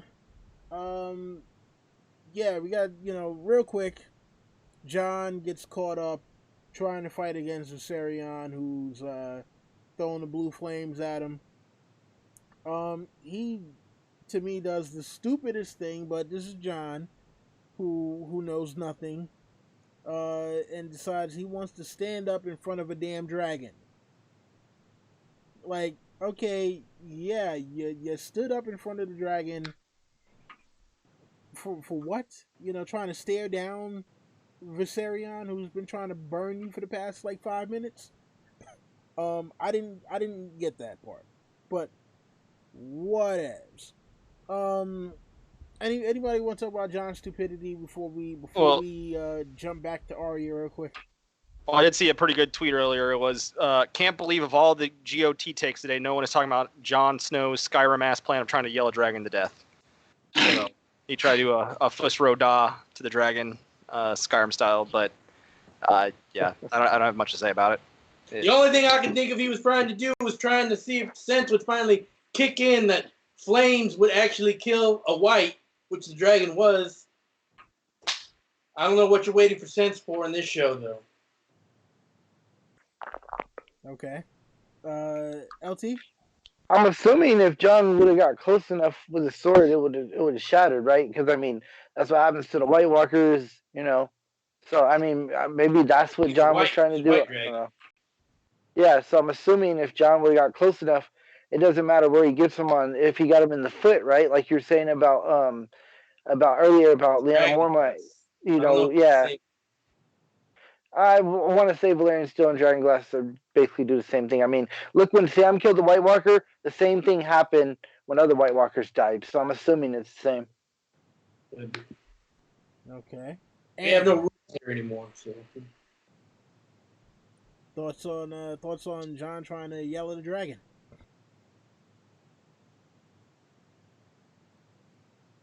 I was yelling at my screen. Yeah, I was eye rolling, so no thoughts. Okay, so an unexpected move of the night, of possibly the series, even though it was foreshadowed all the way back in season 2 or season 3. Not sure which one.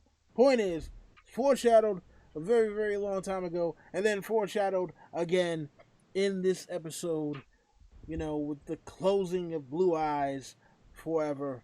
Arya, out of the shadows, past all of the whites, past the damn White Walker guards that were standing behind the Night King, leaps from out of, I don't know where the hell. It's kind of like how Spider-Man can sometimes swing around New York City with no buildings to attach his webs to. Yeah, so she leaps out of nowhere, and in fact, yeah, you can see in the middle of the screen right now Arya jumping behind Night King. Night King actually turns around and grabs her, and then she gets in the killing blow. I'll be honest with you. For a moment, for about, a second and a half, I thought that she might die. I was about to be like, look, I've already got a bunch of theories wrong today. Please don't make a liar out of me about Arya too. I'm expecting Arya to survive the whole damn series and decide she wants to go west of Westeros. I'm like, don't make me a liar with this one too, people. Come on, man. Oh man. So you know what? And your thoughts on Arya getting the big kill? Well, I will not give my thoughts on that because my thoughts are the same thing that James has to say. So I wanted to say it first. But someone in the chat, I'm sorry, I was trying to go back to find who it was. Because I want to quote you. So if it's you, give me your name again. Said something amazing earlier. And it kind of, in that light, in the light of that really, really, really smart thought, Jon yelling at the dragon is kind of a little less lame. If you compare and contrast those two scenes, it's two of our main protagonists confronting, I guess, their inner demons, and it could even be Dany with Jorah. Even like if you think, that was not said by the person. That's just me adding it. Anyway, Jon yelling at the dragon is Jon confronting his identity being a dragon, and his relationship with that. And that here it's Arya and her relationship and her enemy, the relationship with her love-hate relationship with death. There's this symbolic, apparently, that's pretty cool, you know. So, I just wanted to give a big shout out to the person who said that. So that maybe left and he's no longer watching and doesn't know that if I can go back and find who said that, I'll just jump in. But that's all I have to say. I want to hear I will agree, just not in agreement with what James has to say. Well, all right. Well, that was the person who made that comment. It was Tuki, Mello, and Daddy TV. Okay, Tuki. That was an amazing comment. Yeah. Okay, if we read that as symbolism, which I really don't want to do for the show, but then it's really interesting. All right, James, your thoughts? Okay. First off, I really don't know why. I wish they would have gave Theon a better death. Yeah, I get it was cool that he went in charging, guns blazing or whatever, but I wish it would have made more sense for me, or I wish like Bran was in imminent danger. Like I wish the Night King was approaching Bran and then Theon jumped in. I think that would have been a better way for him to die. Didn't go down like that. You know, it turns out that if he just would have waited about 30 more seconds before charging in, he'd still be alive. But that being said, I don't know how Arya got to the position where she could be to bypass all the White Walkers, all the whites. I don't know how that happened. Also, why does the Night King have to be the one to land the blow on Bran? If his whole mission was to kill Bran, why didn't just have all of his whites charging in on Bran, stabbing him 100 times? It just doesn't make very much sense to me. He has to, I don't know if it's hubris or what, but yeah, he has to be the one to land the killing blow. I think the whole notion itself, I saw a lot of debate on Twitter or whatever that they don't believe that Arya is believable at all to be the one that killed the Night's King. I wouldn't say that. I think Arya is a very pivotal character who's gone to Bravo. She's done these magical things. It'd been, the faceless men have a magical aura about them. I don't think the whole notion is super far-fetched that some people think it is. But I'm just flabbergasted that the Night King died in this episode. I thought that this was being stretched out to episode 6. I thought that they were going to lose Winterfell, have to retreat back down south, and then there was going to be the conflict between two armies on opposing sides, but I guess not. Yeah. So. I was waiting for your little D&D joke. Oh yeah, Arya rolled an nat 20 on her stealth check. And she's a rogue assassin. That's... Yeah, she was quite stealthy. True indeed. But yeah, okay. And yes. So I also have no problem with Arya. I have no problem with Arya killing the landing blow at all. She's a good person for that. She's a really good person for that. I have a problem with Bran not doing anything. Also, I also thought I would have better hand that there was that they would have lost. Just if you could have retreated and that Cersei would have thought and that it would have been Cersei having to face the army of the dead marching on her, and that they would have been in the second battle. And because I thought I was oh, Bran's not gonna die because he survives, because then the Night King is killed on midway through episode 6, and then there's the epilogue, or at the very end of episode 7. I don't know. That we have 3 more. No, not episode 7. How many episodes do that season have? 6. Yeah. So more. So at the very end of episode 5, if they want one full episode epilogue, I would have bet everything on that, you know. But yeah, Bran not playing a role, like, yes, it's booking form, and yeah, it's a little bit fewer like chapter involved, but who like Theon, who like was one of you not expecting Theon's death to like, you know, like the king's, you know, like blood, corn, blood, and like to create some sort of magical, like he would die and his blood would fall on the weirwood and that would create something and Bran would tap into that and that would have an effect in the War for the Dawn. Was I the only one expecting that? I mean, Go Go ahead, ahead, JB, sir. LT. No, I'm going to be pretty long, so go ahead, JB. I was just no, I'm good. Go ahead, LT. Go ahead. All right. I don't know if it was the alcohol last night that made me love this episode so much.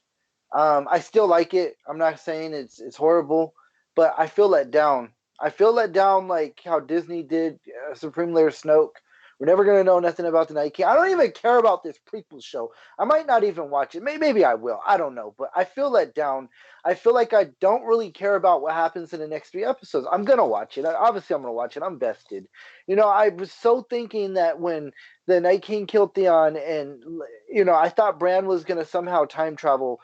And I thought, because I really thought they were going to have balls. I really thought they were going to have balls. And I thought they were going to kill Dany. I thought they were going to kill everybody. And I thought somehow time travel, exactly, and to harken back to the Hold the Door Hodor that they made canon in the show. Or something, you know, like Bran. I don't know. I thought Bran was going to do something there. Theon blood on the weirwood, Bran time travel, poof, there's something with that. Yeah, that was my little theory. I just thought something was going to happen. Like, I just think it's fake that Arya killed the Night King. I mean, like, I'm agreement with JB. She definitely is a warrior and badass, whatever, you know, but it's not that she killed him, it's that she single-handedly killed him. That bothers me. You know, it's not that she it's not that the fact that she landed the killing blow I'm fine with, is the fact that she's the only one. Like, no one else did anything. Just how it was done, it was ridiculous. It looked so, like, I guess Jerry, we could have this saying now. At least we have the books to look forward to. You know, at least we have the books. I mean, maybe the Night King isn't 100% dead. Maybe there was some mind transference, last second warging. I don't know. I'm holding out hope that threat is not completely over, but I don't know. Well, you know, and there's that theory that people say that Bran actually is the Night King, so that could possibly be the case.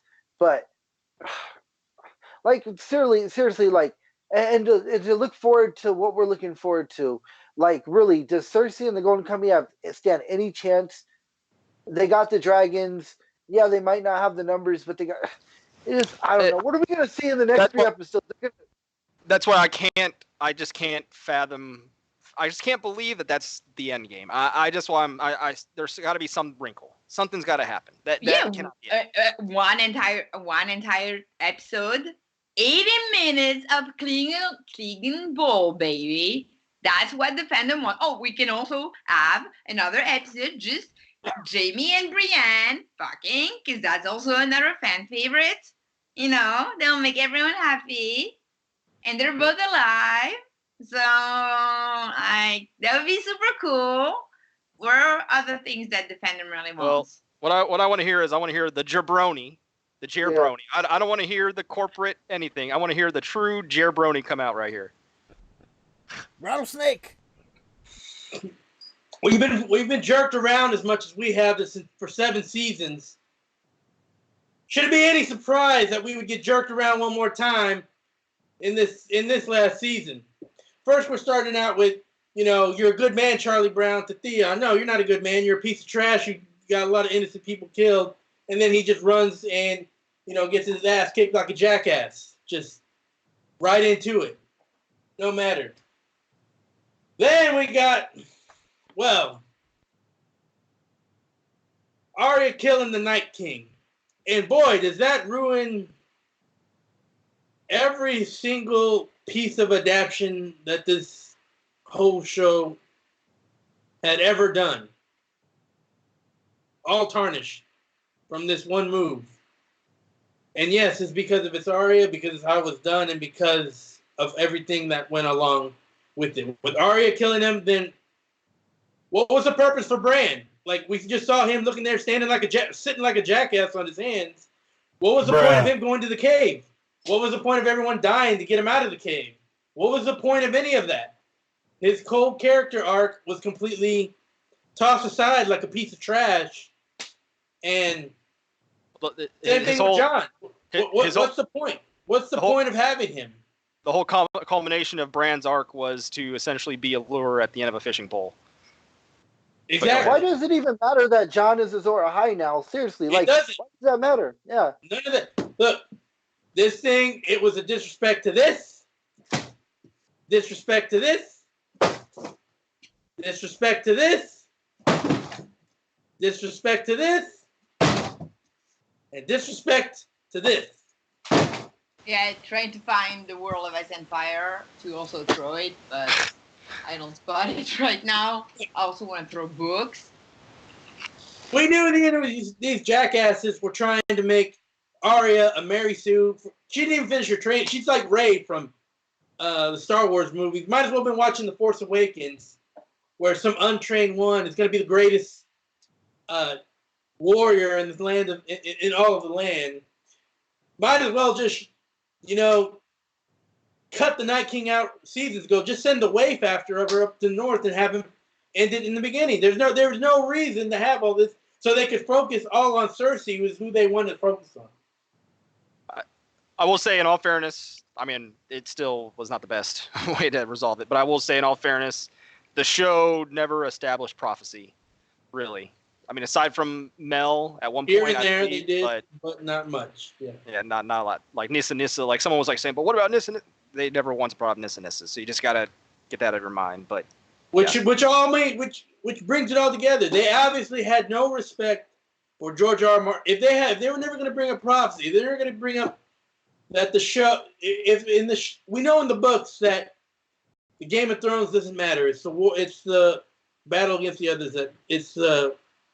That's what truly matters. But how here, it's the exact opposite. The battle for life and death is not what matters. It's the Game of Thrones that matters, because that's all they know. They signed up for the Red Wedding, and that's what they like. That's what they want. That's what they put characters on there. And you know what, son? You know that you two jackasses, you prove, son, beyond a shadow of a doubt, that you don't have what it takes to write a decent story about anything or adaptation of do anything. We saw you fuck up Deadpool. We saw you fuck up Troy. We saw you fuck up over and over and over again. You sit there and you just type away on your screenplay, and then you say all this bullshit inside of the episode, talking about getting Emmy this and 16 Emmy that. Well, you know what? Austin 316 says you just suck ass, and that's it. And that's the bottom line. You have no idea what you're doing. And you can just go to hell, you two pieces of trash. I'm done. Plexi, is Jerry answering your question a little bit right now? Because we haven't addressed, because Plexi asked, how do you feel about the series sequencing with Night King going down before Cersei? They have been telling us in season 2 that the Great War is the only one that matters, but I kind of feel like we're kind of answering right now. Bottom line is dumb. And if there's no swerve that there's something else coming that we just don't know yet, it will go down as a very big blunder. It'll be like, in my mind, like I never watched Lost, but I know that ended stupid. It's going to be like, this will be this generation's Lost. This is the worst episode in the history of Game of Thrones. The Arya RKO, the Arya KO out of nowhere ruins it, and yeah, it's just horrible. It shows that they had no intention of ever being faithful to the adaptation of A Song of Ice and Fire. I just know this. Sorry. No, go ahead. Go ahead. Nothing but damaging books. I have no. Hold on. The only one good thing about this is that it's so bad and it's so off that HBO might actually think we need a remake of this when the books finally finish. That they won't think that this is some golden thing that never needs to be touched again. That's the only good thing about this being so bad. I was just obviously this show came out way too early. That's the case. George fell for these two jackasses line hook and sinker. Jerry, and we've paying talked about the this price numerous for the times. adaptation. We know we're not going to get a remake of Game of Thrones for at least 20 years, bro. At least 10 years at the We're most. not going to get the 8th book for 20 years, so then that's But when it's complete. All I So was going to say is with what happened last night, I have no expectations for the final 3 episodes. I really don't care. Hopefully they could do something to blow me away, but as far as now, I have no expectations for the last 3 episodes. Okay. Yeah. How about it's like if the Night King's not dead, I'd say Cersei tries to marry and fuck the Night King, maybe. Night King, he is worse than Voldemort. And Voldemort, all he did was blow himself up every movie. Well, as I said yesterday, the Night's King was the Warriors versus the Cavs, and he blew a 3-1 lead. Worse than He was the Atlanta Falcons in the Super Bowl. Yeah. Against the Patriots. He choked. He was the Yankees against the Red Sox. Hey, god damn it. Shut your mouth, Jerry. He was Apollo Creed against Rocky in Rocky 2. Alright. He was Apollo Creed in getting killed by the Russian. Alright. God damn it. Look, we can't stay on the same damn subject for all night, alright? This is the worst I've ever. This is one of the worst adaptations I've ever seen. Like where they just prove they don't get it. They don't get it at all. Look, they just don't get it. I get it that they don't get it. We've all got it that they don't got it. Or that they didn't get it. I mean, this should prove to all the suckling Dan and Dave teeters out there. Well, look, here's my question for you guys, right? Take the book out of it for a moment. Do you think for the show only, that this was a satisfying conclusion to the White Walker threat? No. That. James?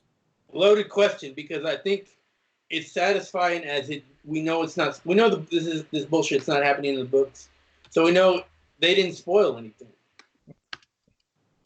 That's what's most satisfying. To me, what was unsatisfying about it is, like I said, the sequence of events. It should be that this is the culmination of everything we've been built to. This should be the last thing, not whatever's about to happen down south. It's more about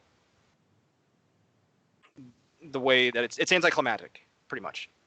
We peaked mid-season. True indeed, and that is very, very unfortunate that that's what happened. I wish they wouldn't have shown the scene where they turn the Night King into the Night King, because it just makes it even. All right. Real quick. We know there's no Dark Lord. I mean, we're pretty. They're probably not even. This is just a manufactured villain, because they don't know anything but Saturday morning cartoon villains, so they put one in the song Game of Thrones. True indeed. All right. Look, like I said, we don't want to harp on the same damn thing. Because we're at like 2 hours now, and I like to. No, can we talk about the final scene of the? Yeah. So well, I don't even remember what scene came after that. I forget. The final scene is Melisandre getting snapped by Thanos. Apparently, she did say at the beginning of the episode when Davos ran up to her, was like, "Hey, you don't need to execute me. I'm gonna be dead before the morning." And she walks out, takes off her Infinity Stone, and, apparently she goes the way of half of the Marvel Universe. Interesting way to end. Mm-hmm. No more Melisandre. I don't know how Davos felt about that. And it's interesting not having her around anymore, and I think that was symbolic of the fact that we're really not going to be dealing with magic for the rest for the last 3 episodes. Yes, but Go ahead. But why still the dragons? I love that scene. Well, we still have Cersei. It was very but it was very beautifully pleasing. Like, I really like the way, like, it was very, like, there was something I really loved about that scene. So I think, like, just because I didn't say that's my favorite scene of the show, because that's not even really a scene, but again, like, symbolically, okay, could be, well, we lied to you. That story was not really about magic. It's really about humans. So that's the end of magic. And so Mel and everything else that symbolizes magic. We still got dragons. But we still got the dragons, exactly. And we still got an undead Clegane. Okay, but we don't really know exactly how Qyburn reanimated Clegane. Like, we're not 100% sure it's magic on that. Yeah, right? we don't. It could be. It probably is, because everything else. But but I'm not sure, because I don't know. Like, show canon, maybe they say it's magic, so maybe I'm wrong. But at least dragons. No, that would have been so much more. Again, go back to, you want tension, leveled out playing field for 2 armies. Yeah, I understand that tension for the last episodes. Well, see, let's redo that. We were smart. We knew that our Dothraki or even our Unsullied were not going to be super useful in that battle. We kept them in Dragonstone, but we used our dragons because they were, they could have burned the whites. Our dragons all died. And that, or they just fell at the end of magic, after they fell when the Night King died, maybe, And now that would have gotten us to the same result, that now the field is evened out a little bit for the next battle. And would have been symbolically a lot stronger. Well, we know the White Walkers have been defeated before, so maybe they could come back. In terms of the Mel scene, I really enjoyed it. The cinematography was great. You could actually see it. First thing you could see in the episode. I liked that it was silent, and then the music kicked in with the credits. I like that whole sequence. I like, Mel. Like I said, I like Mel a lot. And it was, she served her purpose. Her and Beric both served her purpose in this episode. Maybe in the books it'd be more like Thoros as opposed to Beric, but it was, she expended her power. The Night King threat is done. She is gone to old age. So I'm cool with it. I liked it. Okay, Rattle Dragon. I mean, it was fine. You saw from her little thing that her little choker stone thing, that it looked like the light was going out. So I guess that meant she was out of power. So let her go. Story arc was done. I don't know if this is how it's going to happen in the books, but do we really care at this point? I have no feelings for the show at this point. So if they do something good, it's just like watching a stranger do something good, it's like whatever. Okay, LT. I'm not fine with it. I don't like suicide. She took off her thing and she died in the snow. I mean, I don't think it was suicide. Her thing was, did you see, it was running out of power? Yeah, but she took it off and she went in the snow. In my book, that's suicide. I would have much rather had her. The batteries out though. That's not like, that wouldn't be suicide if the batteries. It's like if you have an oxygen tank. All right, so Jerry, if you had a necklace that keeps you young and you just take it off and you're gonna die, that's not suicide. Not if the battery's out. It's like if you have an oxygen tank that's on batteries, the battery is like about to go out. I mean, whether it's 15 seconds or 15 seconds earlier, it doesn't really matter. All right, well, Jerry thinks it's not. I think it is.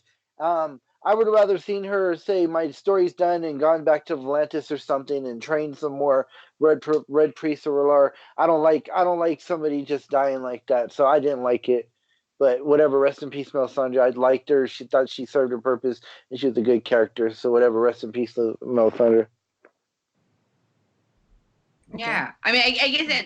Yeah, no, I really like that. I mean, I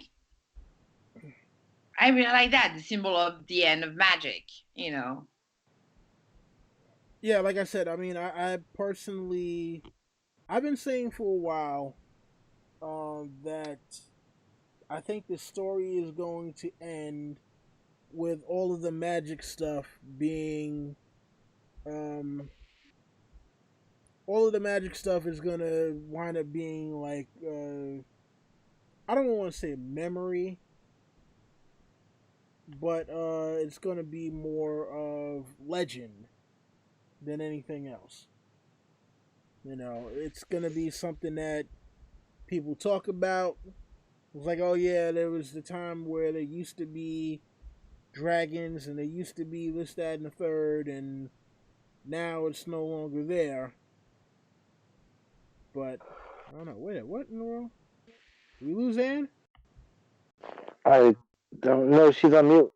Yeah, No, she's yeah, there. no. Oh, I was not. I'm here. I'm here. Okay. Did you lose me? Oh no, thought we lost you now. The screen No. went screen went blue for a minute. All Right. right. I guess it was done well, but they fucked up so much prior to that. I didn't even care. Okay. Listen, before we give our final thoughts on this episode and give our scores or whatever, let's see here. Couple of questions from Tuki, Mello, and Daddy TV. First one. Do y'all think Cersei's army answers to Varys? No. I'm gonna say no on that one. Varys' character has been completely written off. Like, I don't understand what you mean by answers. What do you mean that Varys is going to be a convoy and go over there and talk to him? that he's really the when they get mastermind to- behind the Golden Company, LT. Yeah, like when they get down south, Cersei's gonna try to use the army and then find out that they're actually under the control of Varys. No, I mean because they never set up the I don't think so. Blackfires. I don't think so, but it could be possible. I wouldn't put it past Varys because he's fucking clever. So I mean, I don't think so, but it could be possible. I'm gonna say no.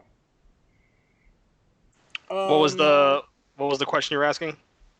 If Varys controls the Golden Company, secret Oh, agents. if I would say 100% if they ever brought up Blackfires once in the show, but they never have, so I don't think that's gonna be the case. But I don't know. We'll see.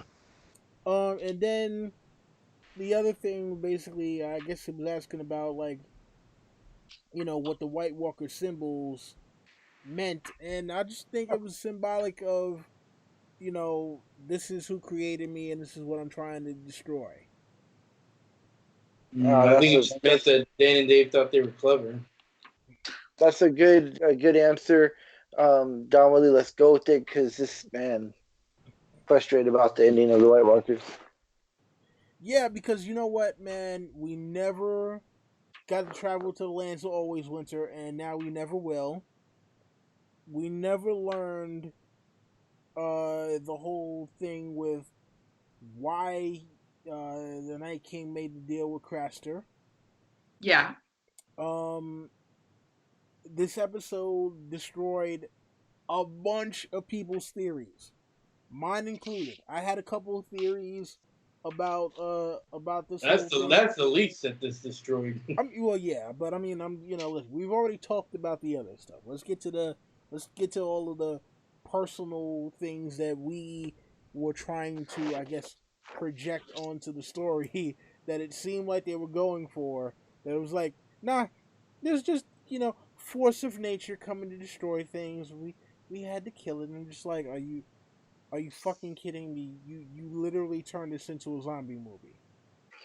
Like, you literally turned Game of Thrones into a zombie movie. They literally made it The Walking Dead except somehow Negan was the Night King. Maybe Negan is the Night King. I don't know.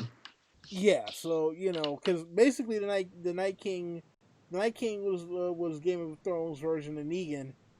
It's like, yeah, I am the Night King. We're all the Night King. Yeah, you Maybe kill the we'll Night see King and all videos. of them die. Just like how, Walking Dead, you take out Negan and the Saviors are gone. But Maybe we'll see videos popping up where it says that Thanos and the Night King are one yo, of the come on, same. man, nah, stop that. Come on, man, don't do that right now, man.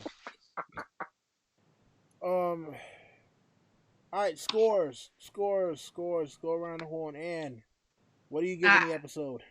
I don't know. It's that episode epitomized why I stopped watching the series 2 seasons ago.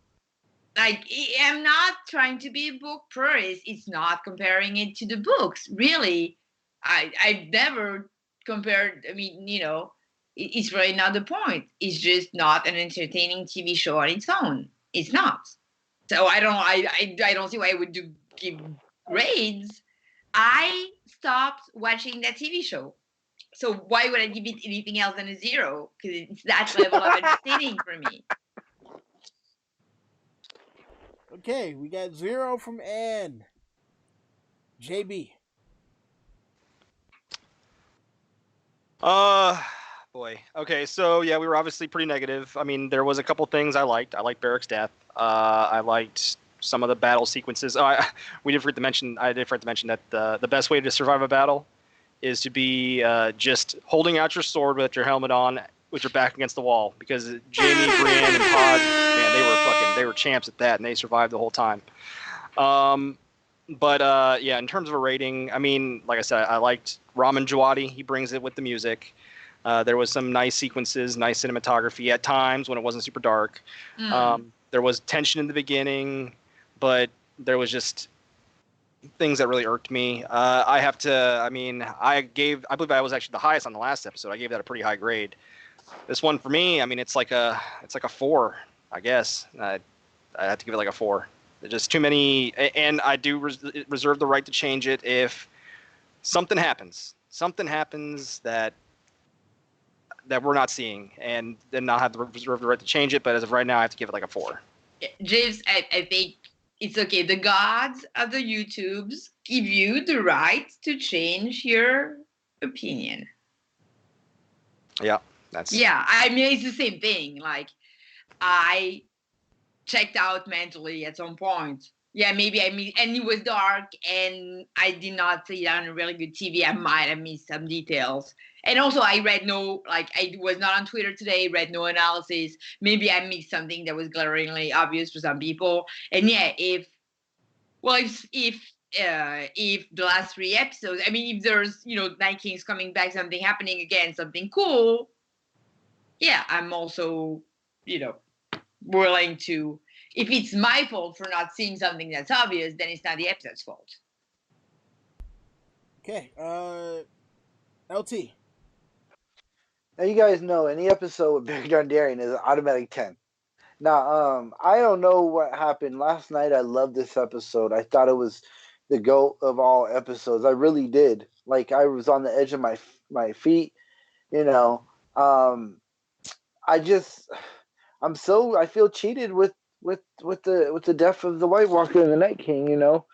It's just, I thought that was the ultimate threat, and it shows us they're not. And like I said, I have no expectations for the final 3 episodes, but I can't believe I'm doing this, but I'm receding my rating from a 10 to a 4 out of 10. I feel cheated, and but it was still great looking. It was a lot of action, and I got my money's worth. So I'll have to give it 3 more points. So I'm going to go with a 7. Okay, 7. All right, so we got so far a 0 from Ann, a 4 from James, a 7 from LT. Rattle Dragon, what you got? Well, I mean, you could say it looks great, this, all that, but in the end, it comes down to story, how well you tell it. And is it telling the story? Is it telling a good story? Is it telling a story worth telling? And, quality-wise, this deserves, a 2 out of 10. But I made a promise. A while back, years ago, that if Dan and Dave decided that they were, for whatever reason, if they decided because they don't want to spoil it for the fans, or if they think they're better than George R. R. Martin or whatever, that I would love them forever and rate them high if they just don't spoil the books. And you know what? None of this bullshit's happening in the books. I can guarantee that shit. So I'm gonna give it a 10 for that reason alone. For that reason alone, no spoilers. Thank you. That's all I wanted. You can have your stupid fan fiction on TV all you want, but no spoilers. And you delivered no spoilers. Not LT. I'm sorry. LT is normally the dude to give 10s just because of Beric Dondarrion. But I said that a lot of people were going Leroy Jenkins in that episode, and it seems like the Rattle Dragon has went full Leroy Jenkins! So yeah, it looks like the Rattle Dragon gets the Leroy Jenkins Award of the night, giving it a 10. Has Jerry ever given an episode of 10 before? No, Jerry has never given any episode wow. of 10 before. I think Battle of the Blackwater came the closest to getting a 10 out of Jerry. I am flabbergasted. I am shocked. Holy shit! I'm a man of my word. I keep my promises. Okay. Man. So. That makes so much sense. Wow. Real quick. While I try to compose myself, everybody in the chat, put your scores. Scores in. Oh my god. I want to send a shout out to Ellis Carter. I ain't seen him in a minute. Oh my god. I thought he was here last week. You know what? Real quick, roll Yeah, call. but I wasn't in the chat last week. Roll call for right. everybody in the chat while I try to compose myself. JD the Dragon, Jeff Thomas, Ellis Pollard, Kevin the Mind Reader. Oh my god. DJ, Tuki, Mello, and Daddy TV. The Boy Wonder. I know we have Plexi Bertrand in there. You got IL. Oh man, who else we got in the chat right now? Palmero 180. Sonny Frank. Oh man. Palermo, stop being creepy. Is he in there? Wait, who else? We've got Palermo. He's in there. He knows what he does. 180. Phantom D Saint was around for a little while. He had to bounce. Oh man. Jeff Thomas gives it a 7. All right. Okay. Wow. Pink Lash. JD gave it a 7. Pink Lash, what's going on? Oh my god. All right. So, yeah. Look. Because of the execution of the episode, I think the execution of the episode was actually pretty good, with the exception of the Arya kill, and not because Arya got the kill. You mean the Arya KO out of nowhere? Yeah. Not because she got the kill, but because the fact that there should have been a gauntlet. Like, there should have been Jon fights the Night King and either loses or is losing, and Arya comes in for the last minute save. And Bran does something too, please. Right, yeah, and then, but mostly it should not have been, that arc should not have been completed by You know what would have been episode 3. cool? I read something similar like this on Twitter, but I'm just putting my own twist. Say if Arya fought the Night King, he kills her. With Beric Dondarrion still not quite like he's He's been stabbed a lot. He's like, and then Jon comes up. He's fighting the Night King, and he's losing the fight. So Bran goes into Beric's mind. Skin changes into him. Has him crawl to Arya. Gives Arya the, even though it's kind of weird now to think about it. Beric and Daenerys kissing Arya, but he gives her the kiss of life. Beric dies. Arya comes back to life and catches the Night King off guard and hits him from the back. Something like that. That would have been cool too. But all right, so always... yeah, now that I finally composed myself, my score, my rating for this one is going to be 6.75 out of 10. Above average, but so many glaring blind spots with this one. And again, the Arya kill wasn't all that it could have been. I think that throughout the day, just reading, comments on other videos or comments on Twitter or wherever. Can I read a tweet from Tony before you hang up? Because I know you're doing the closing, but it's just what you're saying. So yeah, Sir Teflon tweeted, if Arya is gonna kill a Night King in the end, I know. Why Rhaegar? Well, so basically, it's like his question: if the Night, I'm not going to quote exactly. That's exactly. I mean, that's similar to what I brought up earlier. It destroys all. It destroyed Bran's. It destroyed Jon's. Jon's whole arc evolves around. Yeah. Why did Rhaegar basically Why did Rhaegar ever break up his marriage, start a war? Kidnap Lyanna for. And create Jon that yell at a dragon. And not even just that. Think about it, right? They've been pushing the whole prince that was promised thing for a while, right? And then they tried to flip it and say, well, it could be Jon or it could be Dany, and neither one of them was the one who actually kills the Night King. Like, you can't tell. Do you want to hear what they said on the inside the episode?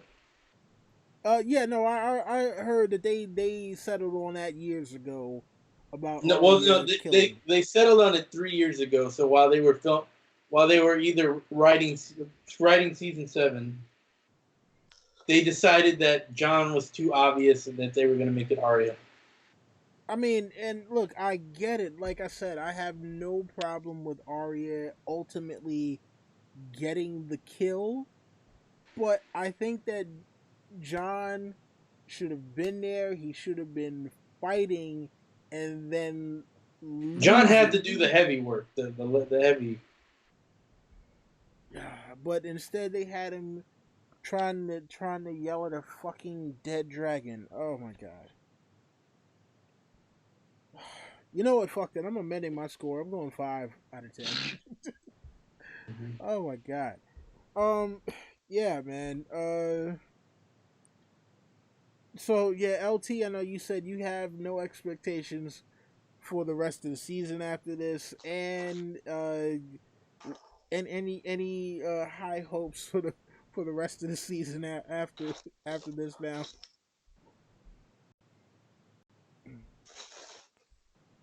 Yes, no. Can you hear me? I don't know if she can hear me. No, I think the silence is the answer. Okay. I made the mistake of having high hopes in 2011. Never again. Oh man. Yeah, JB. Any hopes at all?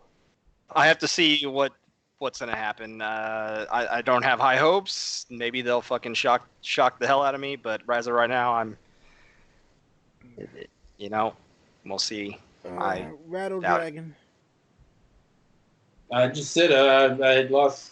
I made the mistake of having high hopes in 2011. Never again. I remember that. Oh man! All right, so look, yeah, we'll be back. Obviously, next week for another one of these. Guys, please, I know that I'm still in your closing. Don't worry again. Oh, yeah. Go ahead. Yes. If maybe you hated me there, if you hate me to be there, say that in the comment. If you want me back next week, also say it in the comment, because otherwise I might really not watch next week's episode. So, although I love those guys, and that's the only reason. I mean, it's not the only reason, but it was mostly to do that with them one final time that I'm watching that horrible TV show. But, I don't feel the need to watch it at all. I'm not one of those, I invested so much. No, I didn't. So, if you want me to be back next week, please say it. And who knows, maybe we'll have some other special guest or something like that. Fuck it. You know what? The next 3 episodes we're making it a hate fest. We're known for as being the damn show haters anyway. The next 3 episodes are going to be 100% hate fest. We're riding this thing till the wheels fall off. And in fact, I'm putting fuck Game of Thrones in the damn tags from now on, man. Oh God. Anyways, yeah, look, remember to leave in the comments if you want Ann back. We might have some other special guests. Fucking, we're gonna rock it out and try to get as many people on as Skype will allow. Alright? Anyway, yeah, look, thank you to everybody who checked us out in the chat. Chrissy of Old Stone Sea just popped up in here. Yeah, thank you to everybody who checked us out tonight. Thank you to everybody who will be checking us out later. You already know the deal. Rate, comment, subscribe, share, tell your friends, and come back for more. My name is Don Willie. We are the Hype Swatch, and we are out of here. God damn it. That ending was some bullshit. We'll talk to you later. Bye.